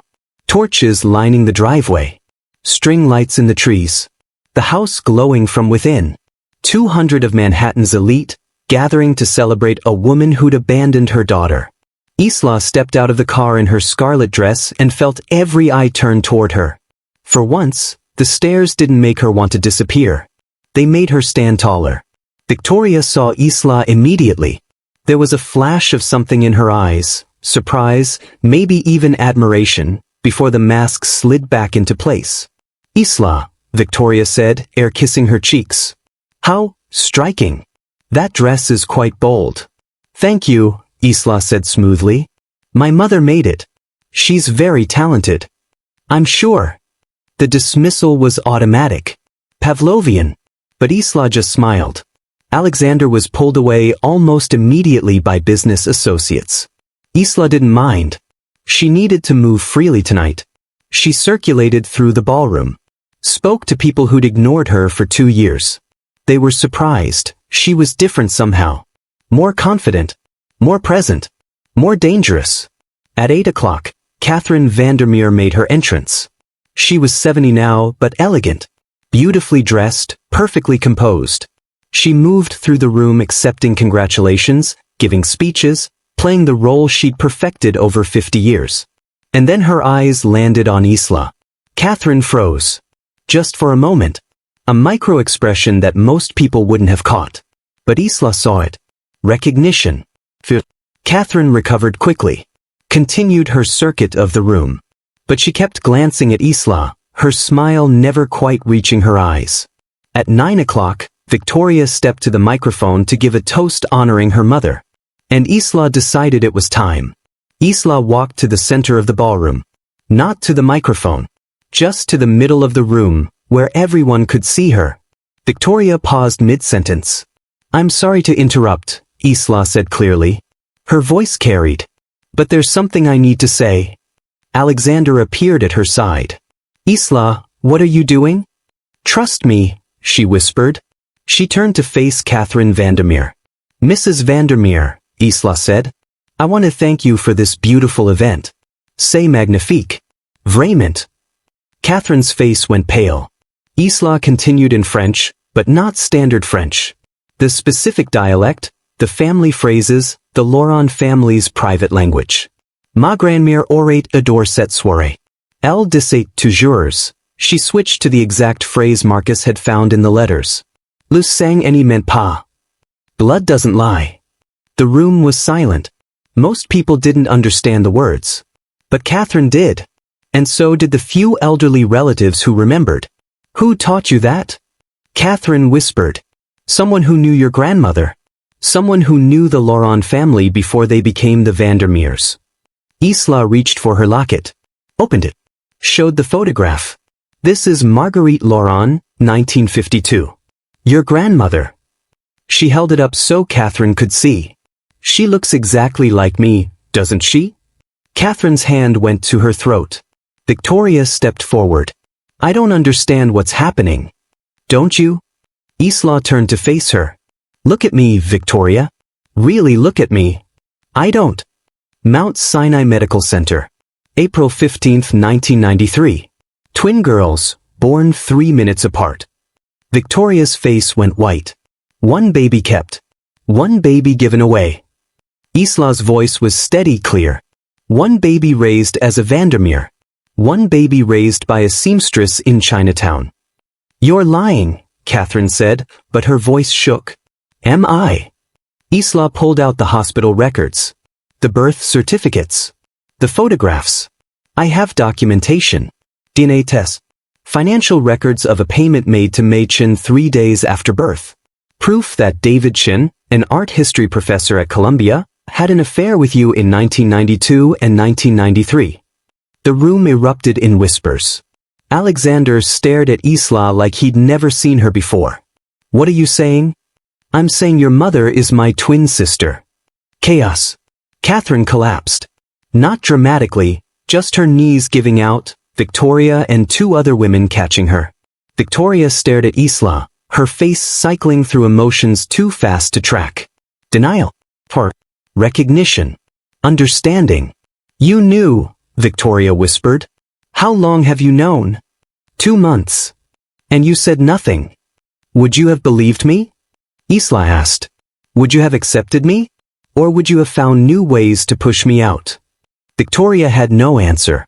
Alexander pulled Isla aside. "Is this true? All of it?" "Yes." "Why didn't you tell me?" "Because I needed to tell them first. In a way they couldn't ignore. In a language they couldn't deny." Richard Blackwood, Alexander's father, appeared. He'd been quiet throughout, processing. "Does Mei Chen know about this?" he asked Isla. "She raised me. She's known since the beginning. And she said nothing for 30 years. Richard looked at Catherine, being helped to a chair. "That's loyalty. Or fear. Probably both." "Both," Isla confirmed. Victoria walked over slowly. Stood in front of Isla. For a long moment, they just looked at each other. 2 women who'd spent 2 years at war, not knowing they shared DNA. "I look like you," Victoria said finally. "You look like your mother." "So do I." "Our mother." The word hung between them, strange and terrible. "I hated you," Victoria said quietly. "I spent 2 years making your life miserable. And you were my sister. You didn't know. Does that excuse it?" "No," Isla said honestly. But it explains it. At this point, Isla has transformed from the outsider trying to fit into the woman holding all the cards. She's revealed a secret that changes everything, not through anger or revenge, but through strategic revelation. Do you think people can truly change, or does our core nature stay the same? Is Isla still the same woman who married Alexander, or has she become someone entirely different? This is important for what comes next. Let me know in the comments. The morning after. The scandal broke before sunrise. Someone at the gala, probably several someones, had recorded everything. By morning, the story was everywhere. Billionaire's wife reveals secret twin sister scandal. Manhattan elite rocked by 30-year-old adoption secret. Catherine Vandermeer's hidden daughter, the story behind the shocking gala revelation. Isla woke to hundreds of missed calls. Text messages. Emails from journalists offering 6 figures for exclusive interviews. Alexander sat on the edge of their bed, phone in hand, reading article after article. "This is everywhere," he said quietly. "My mother's getting crucified. Your mother, Catherine, is being called a monster. The Vandermeer Foundation Board is demanding answers." "I know.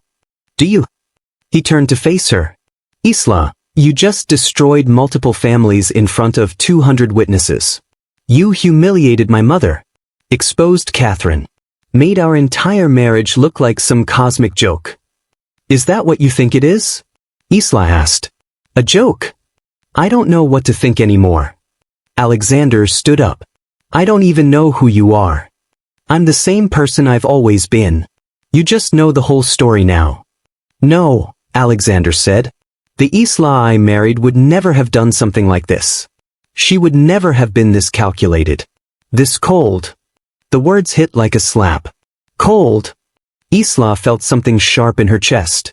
"I spent 2 years being systematically destroyed by your family. 2 years of exclusion, cruelty, being told in 1,000 ways I didn't belong. And now that I've shown them exactly why they should have accepted me, I'm the villain. You ambushed them. I revealed the truth. At a public event. In front of everyone they know.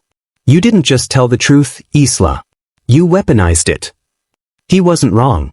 But he wasn't right either. "What should I have done?" Isla asked. "Told your mother privately so she could bury it? Told Catherine so she could pay me off the way she paid May? The only way they were going to hear me was if I made it impossible for them to ignore me." Alexander grabbed his jacket. "I need to go check on my mother." "Of course you do. What does that mean?" "It means you're still choosing her," Isla said quietly. "Even now, even knowing what she did to me, you're choosing her. She's my mother, Isla. Whatever Victoria did, she didn't know you were her sister. Catherine knew. Catherine gave you away. Why aren't we talking about that?" "Because Victoria's cruelty was worse," Isla thought. "Because knowing changes nothing about the 2 years of torture." But she didn't say that. She just watched her husband leave. Catherine Vandermeer called at noon. "We need to talk," she said. No preamble. No greeting. "Yes," Isla agreed. "We do." They met at Catherine's penthouse on 5th Avenue. $20 million of real estate overlooking Central Park. Everything Isla could have had if Catherine had made a different choice 30 years ago. Catherine looked exhausted. No makeup. Hair pulled back. She looked her 70 years for the first time. "Sit," Catherine said. "I'll stand." Catherine poured herself a drink. Scotch. Her hands shook slightly. "I suppose you want an explanation." "I want to understand," Isla said. "How does a mother give away her child?"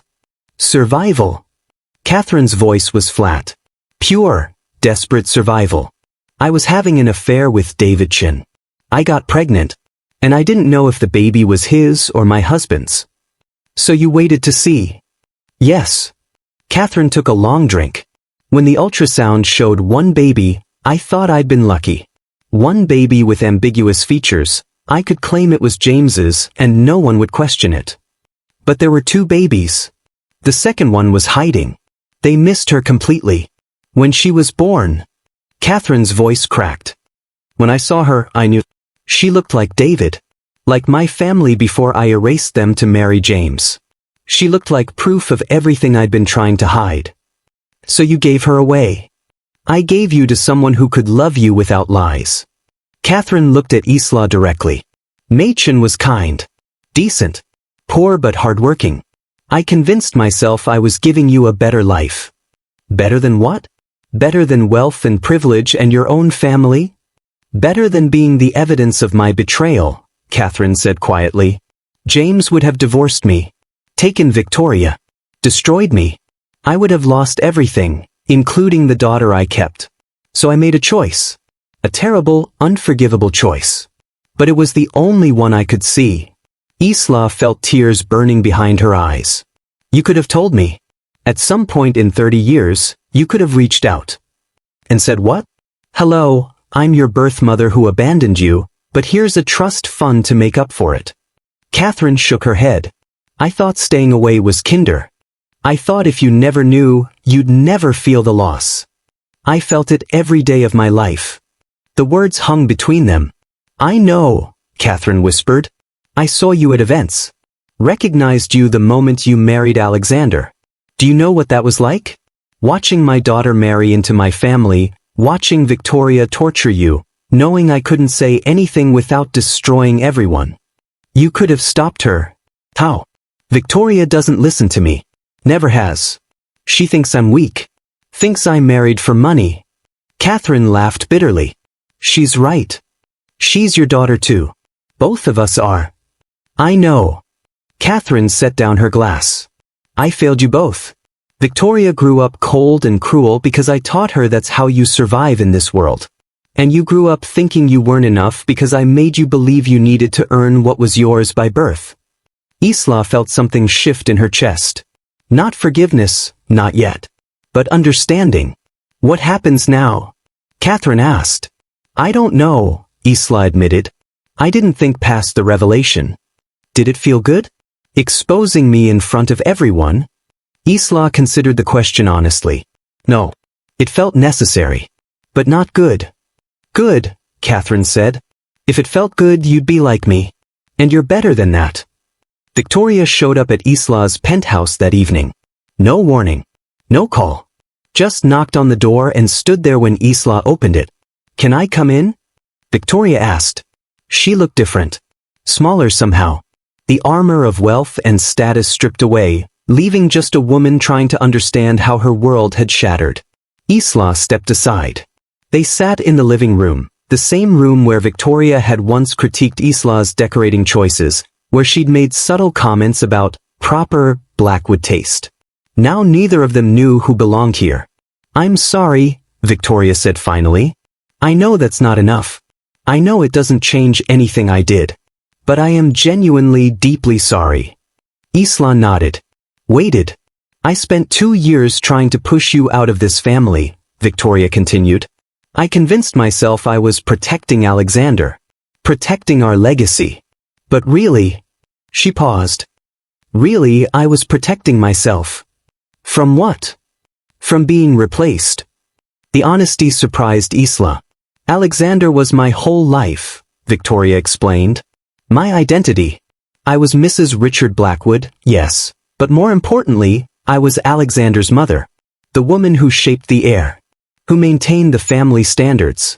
And then you came in, brilliant, genuine, everything I'd never been, and he loved you in a way he'd never quite loved me.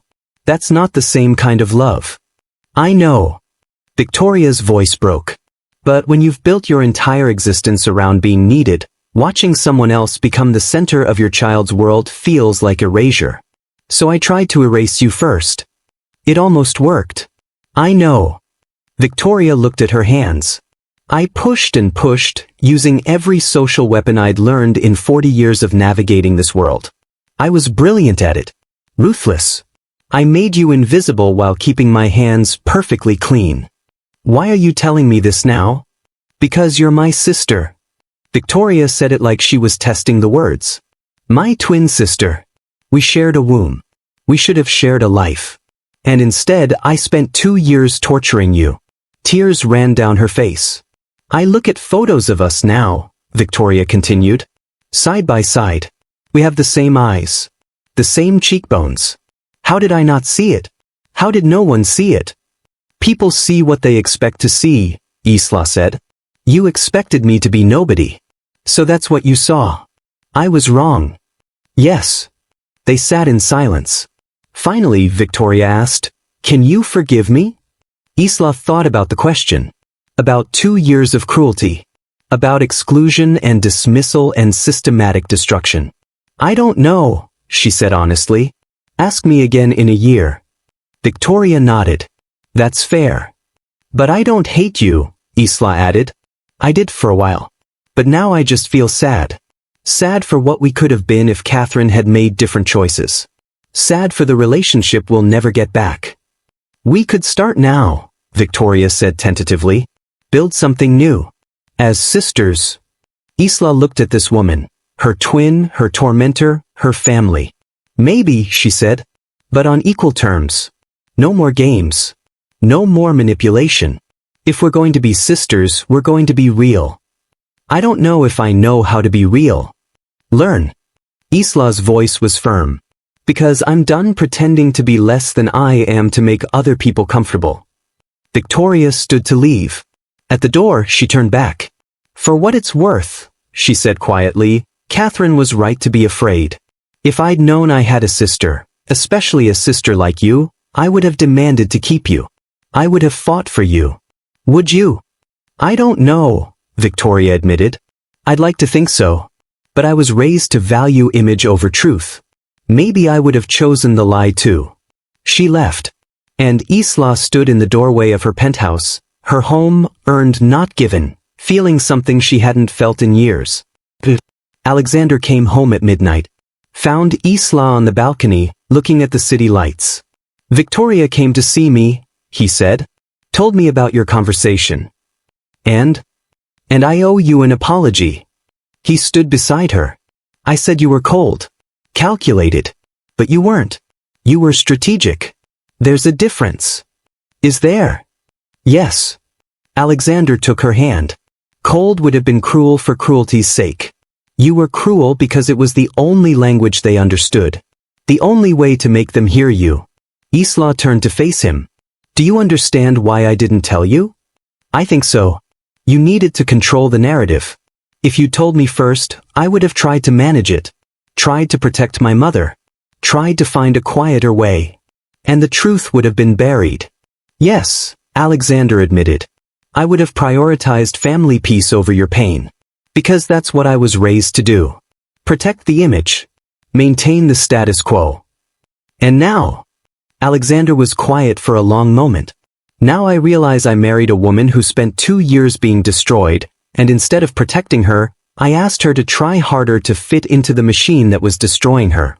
His voice cracked. I failed you, Isla. Completely. Yes, Isla said. You did. Can you forgive me?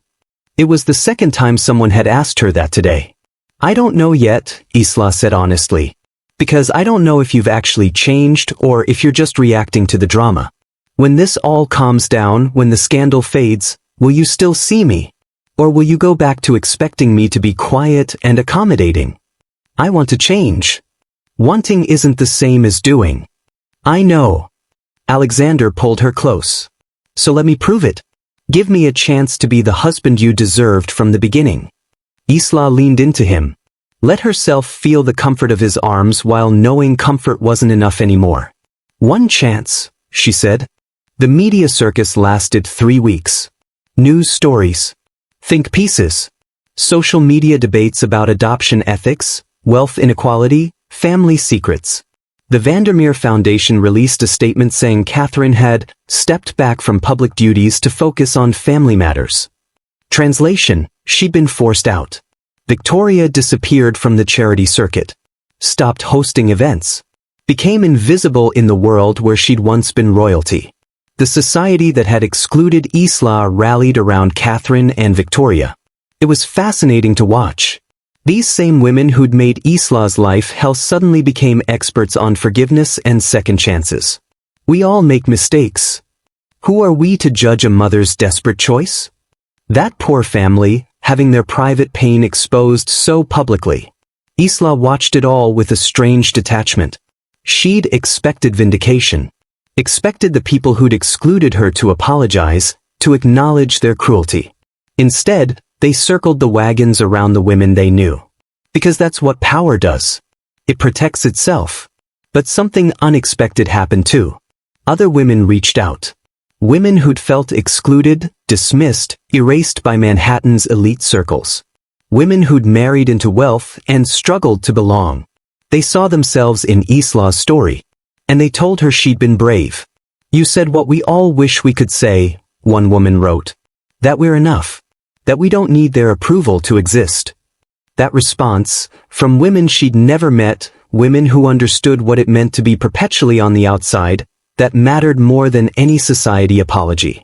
Richard Blackwood called Isla 2 weeks after the gala. "Can we have lunch?" he asked. "Just the two of us." They met at a quiet restaurant in Midtown. Not flashy. Not seen why. Richard ordered scotch. Isla ordered water. "I want to tell you something," Richard said. "Something I've never told anyone, including my son." Isla waited. "I was born Richard Morrison," he said. "My mother was a secretary. My father was the married executive she had an affair with. When she got pregnant, he paid her off and told her to disappear." Isla stared. "I changed my name to Blackwood when I married Victoria's mother," Richard continued. "Took her family name. Became someone new.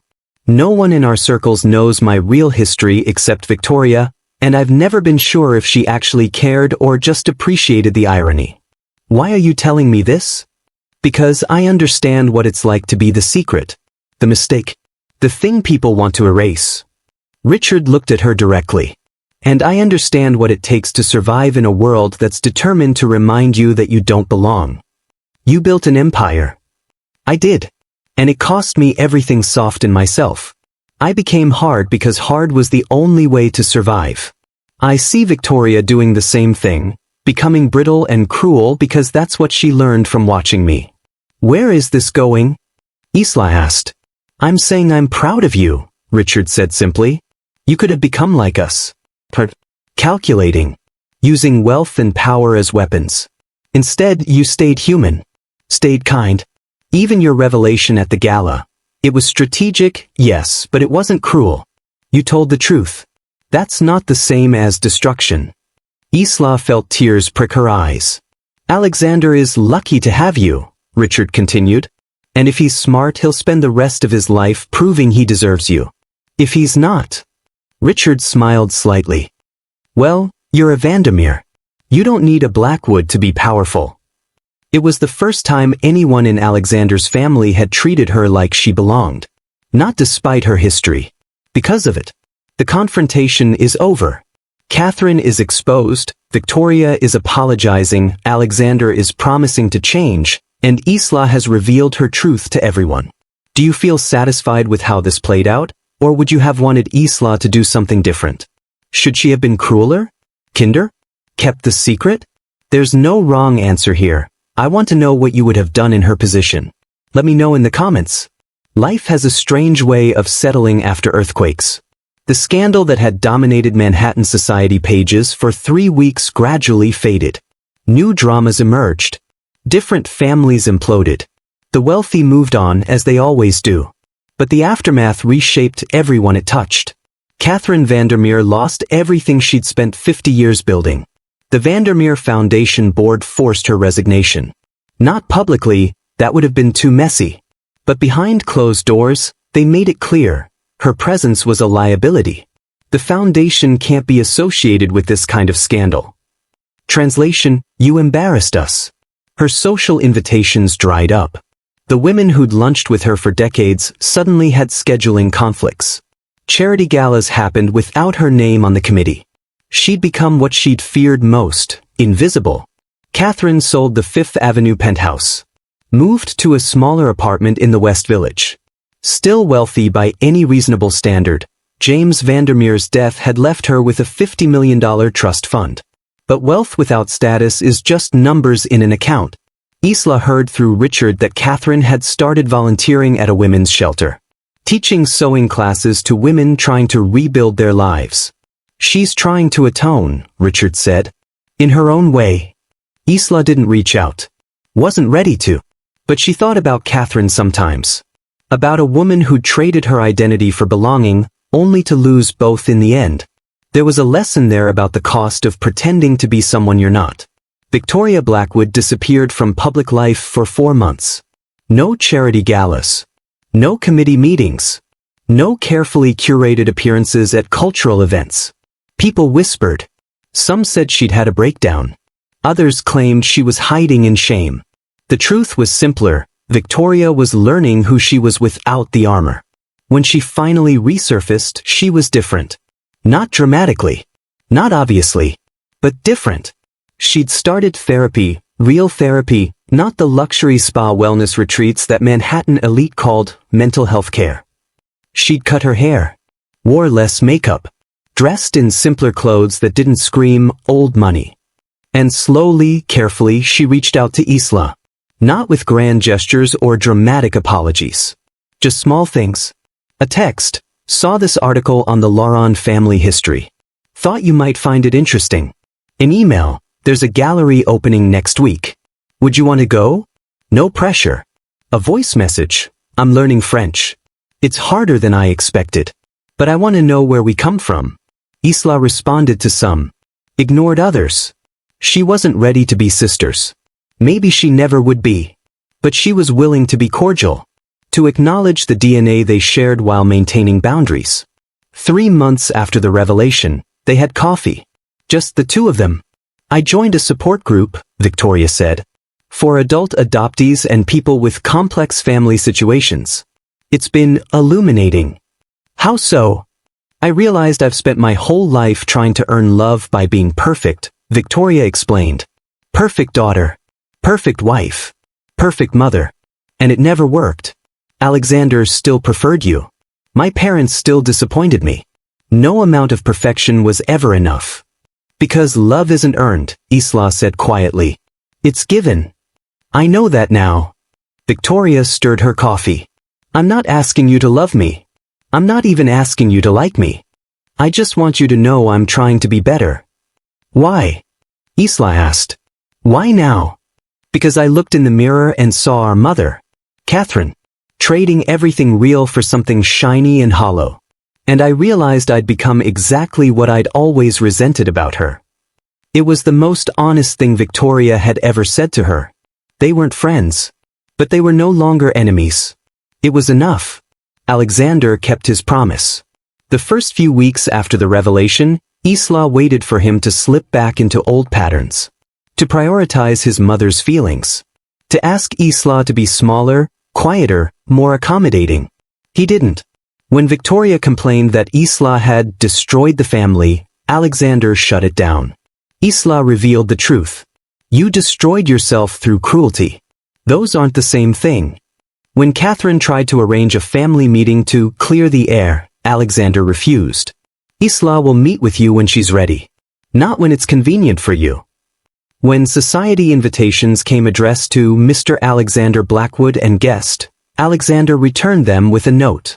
My wife's name is Isla Chen Blackwood. If you can't use it, we won't attend. Small things. But they mattered. He started therapy too. Individual sessions to understand his own complicity in Isla's pain.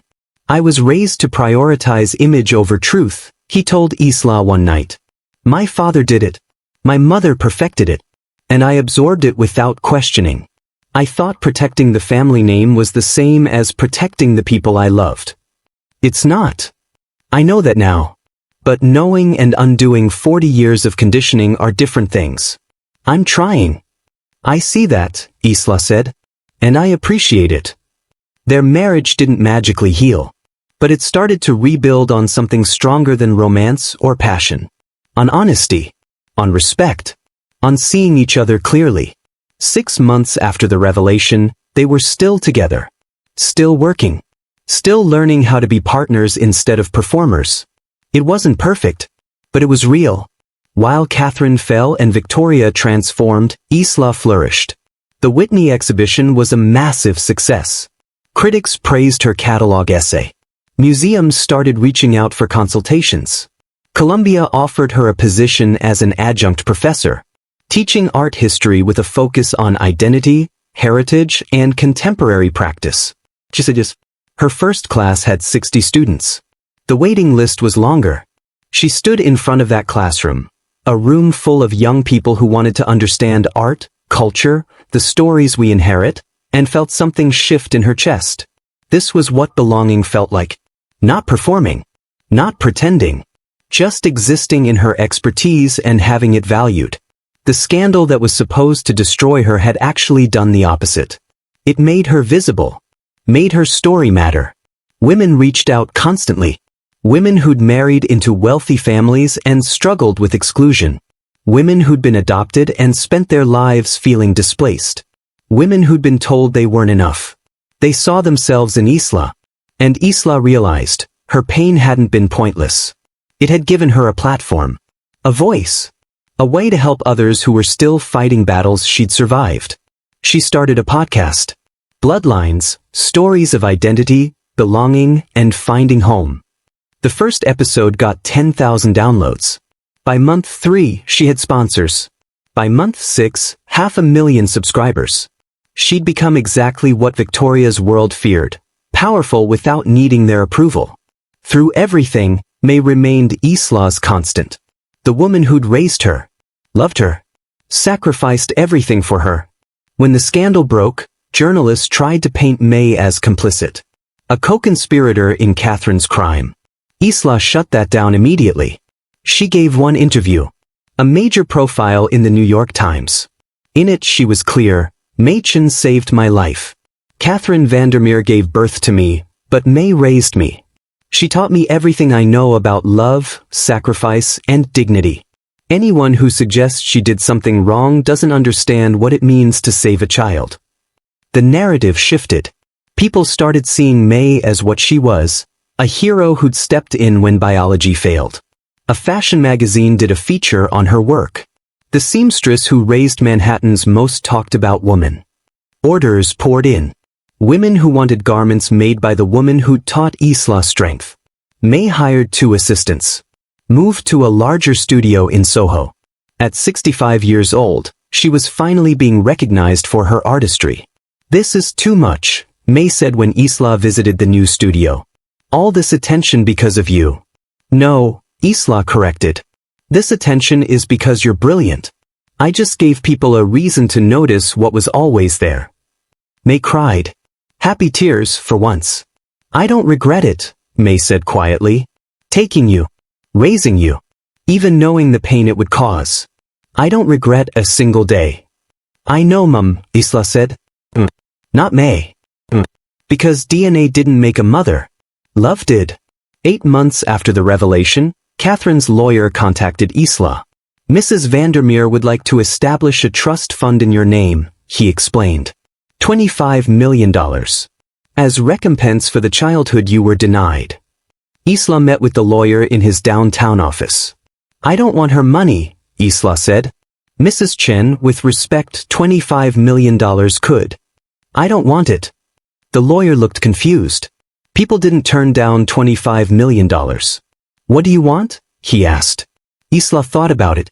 Tell Catherine to put that money into a foundation. For adult adoptees who are searching for their birth families. To help pay for DNA tests, private investigators, therapy. Everything I needed but couldn't afford. That's unconventional. So was giving away your daughter. Isla stood to leave. Tell her if she wants to make amends, she can help other people find what was taken from them.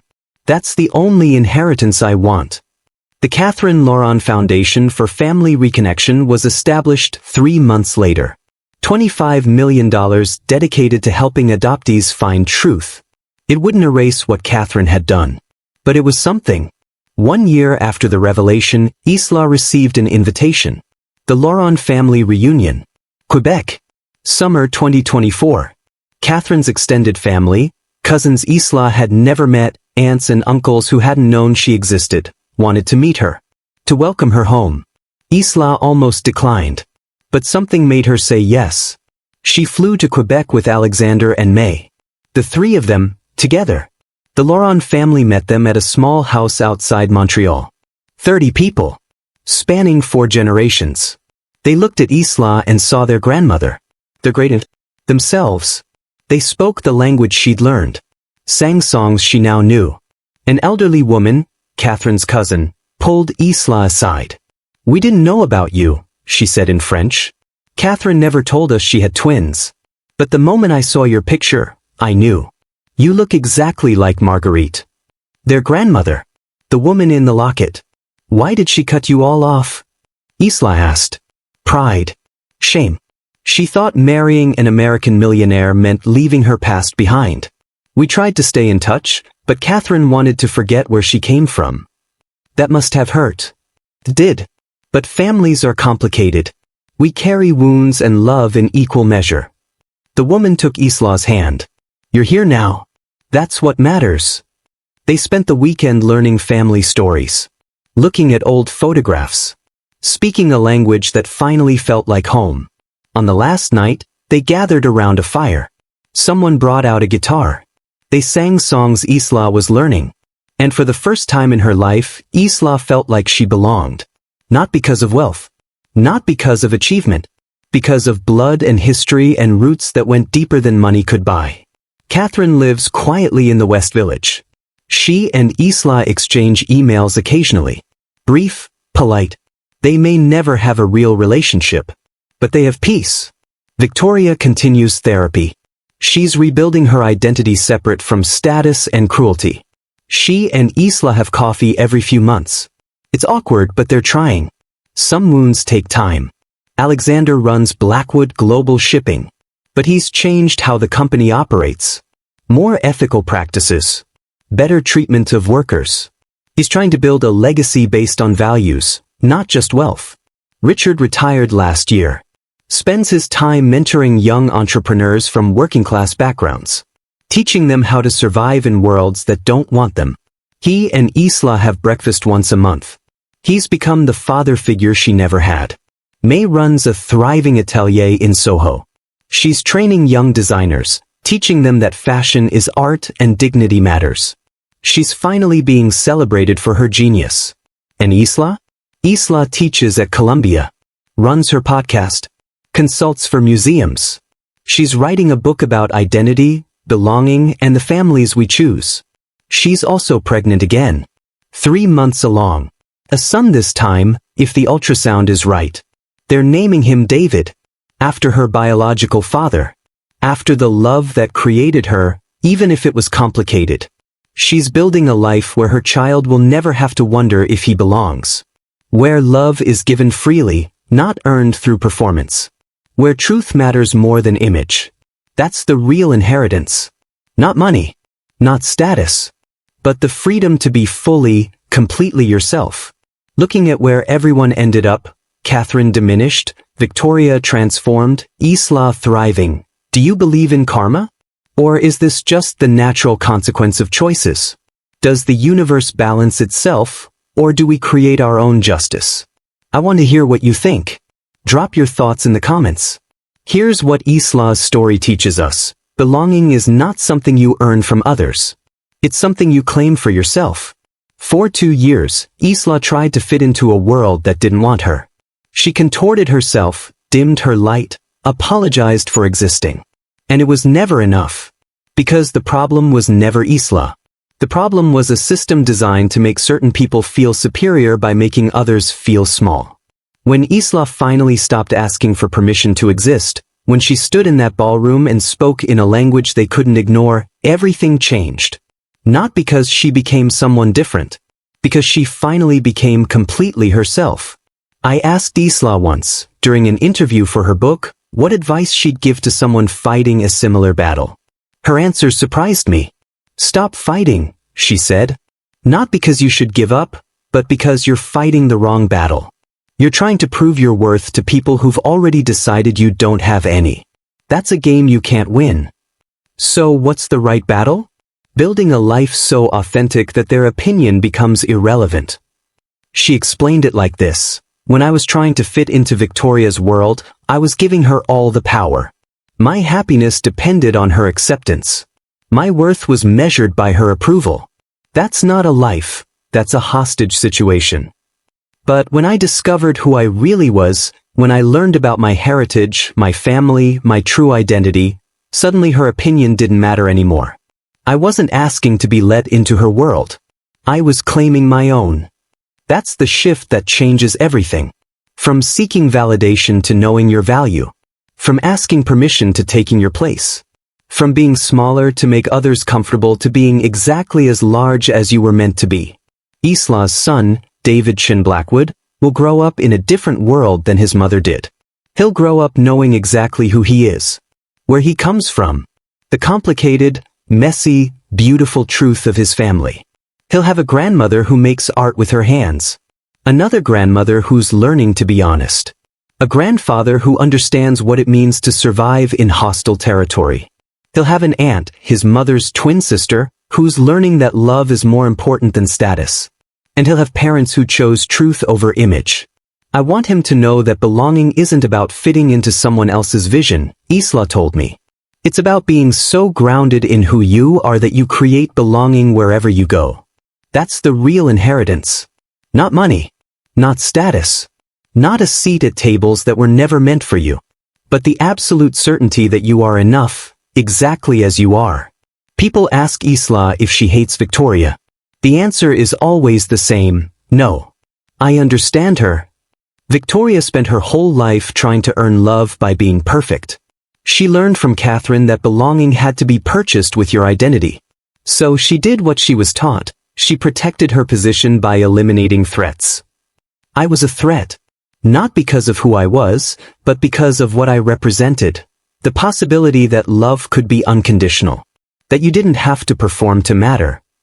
That terrified her. Isla pauses when she talks about this. Choosing her words carefully. Victoria's cruelty was learned behavior. Catherine's abandonment was a choice. I can forgive learned behavior. Choice is harder. But she's working on it. Because holding on to anger is just another way of giving them power. And Isla is done giving anyone power over her peace. If you're watching this and you've ever felt like you don't belong, in your family, your workplace, your social circle, Isla's story has a message for you. You're not the problem. Systems that require you to be less than you are to participate are broken systems. Relationships that demand you shrink to make others comfortable are toxic relationships. Spaces that only value you when you're useful are not spaces where you belong. So stop trying to fit. Start building. Build relationships based on honesty, not performance. Build careers based on your actual skills, not what others think you should be. Build a life so authentic that anyone who doesn't appreciate it simply reveals their own limitations. Because here's the truth that took Isla 2 years and a DNA test to learn. The people who are meant for you will recognize your value without you having to prove it. The ones who don't? They're not your people.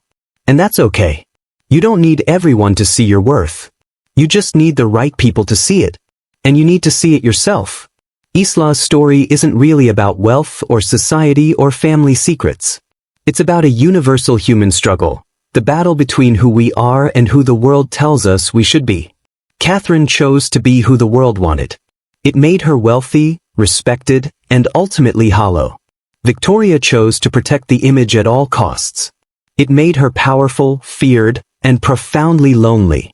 Isla chose to be exactly herself. It made her free. Not immediately, not painlessly, but eventually, inevitably, authentically. She lost things along the way. The fantasy of a fairy tale marriage. The dream of being accepted by Alexander's world. The hope that love could bridge any divide. But she gained something more important, herself. Today, Isla teaches students who are searching for their own identities. She helps adoptees find their birth families. She creates spaces where people can tell their complicated truths without shame. And she's building a life where her son will never have to choose between being loved and being himself. That's the real victory. Not revenge. Not vindication. Not watching your enemies fall. But building something so beautiful that their opinion becomes background noise. If there's one lesson from Isla's journey, it's this. The world will always have people who want to make you smaller. Who need you to be less to feel like more. Who will use every tool at their disposal to convince you that you don't belong. Your job isn't to convince them they're wrong. Your job is to build a life where their opinion is irrelevant. That's what Isla did. That's what anyone can do. Not by becoming harder, but by becoming more authentically yourself. Not by fighting their battles, but by choosing your own. Not by seeking their approval, but by approving of yourself so completely that nothing else matters. That's the language they'll never understand. That's the power they can never take. That's how you win, from outcast to empire builder. That's the distance Isla Chen traveled. Let's look back at where this journey began. A brilliant woman, fluent in 6 languages, reduced to serving appetizers at parties she wasn't allowed to join. Her crime? Being born to the wrong family. Marrying the wrong brother. But Isla never stopped learning. Never stopped observing. Never stopped preparing. When Alexander's world collapsed under Marcus's betrayal, she didn't gloat. She didn't lecture. She simply stepped forward with the one thing he needed most. A solution. Russian. The language that unlocked the Volkov deal. The language that proved her worth wasn't determined by bloodlines or maiden names, but by dedication and skill. The turning point wasn't just about business, though. It was about seeing. Alexander finally saw her. Not as his disappointing wife. Not as the woman his family tolerated. But as his equal. His partner. His salvation. And Marcus? His attempt to destroy them became the very thing that exposed his corruption. The evidence Isla gathered, the connections she cultivated, they didn't just save the company. They dismantled the lies that had poisoned Alexander's family for years. Today, Isla Chen Sterling sits on the board of Sterling Enterprises. Not because of her husband. Because of her vision. The woman once excluded from social gatherings now hosts international summits. The languages she was mocked for knowing now forge billion-dollar partnerships across continents. And Alexander? He didn't just gain a business partner. He gained something rare, humility. The courage to admit he'd been blind. The wisdom to recognize that his greatest asset had been beside him all along. Why does this story matter? Because we've all been underestimated. We've all been told we don't belong. That our gifts aren't valuable. That our potential is limited by someone else's narrow vision. Isla's story reminds us that their blindness is not our prison. She didn't wait for permission. She didn't shrink to fit their expectations. She built her worth in silence, one skill at a time, until the moment arrived when only she could provide what was needed. That's the power of preparation meeting opportunity. That's what happens when you refuse to let rejection define your trajectory. So what should you take from Isla's journey? First, your value exists whether others recognize it or not. Keep cultivating it. Keep expanding it. Second, the people who dismiss you today might desperately need you tomorrow. Don't hold grudges, but don't forget your worth either. Third, every skill you acquire, every language you learn, every hour you invest in yourself, it's never wasted. You're building ammunition for battles you can't yet see. Maybe you're being overlooked right now. Maybe you're serving at a table you're not invited to join. Maybe your talents are being dismissed by people who should know better. Keep learning anyway. Keep growing anyway. Keep preparing anyway. Because your breakthrough isn't about proving them wrong. It's about being ready when your moment arrives. Isla didn't need revenge. She needed readiness. And when her moment came, she was fluent in every language the situation demanded, literally and figuratively. Years from now, when people tell Isla's story, they won't remember the parties she wasn't invited to. They'll remember the empire she helped save. The vision she brought to life.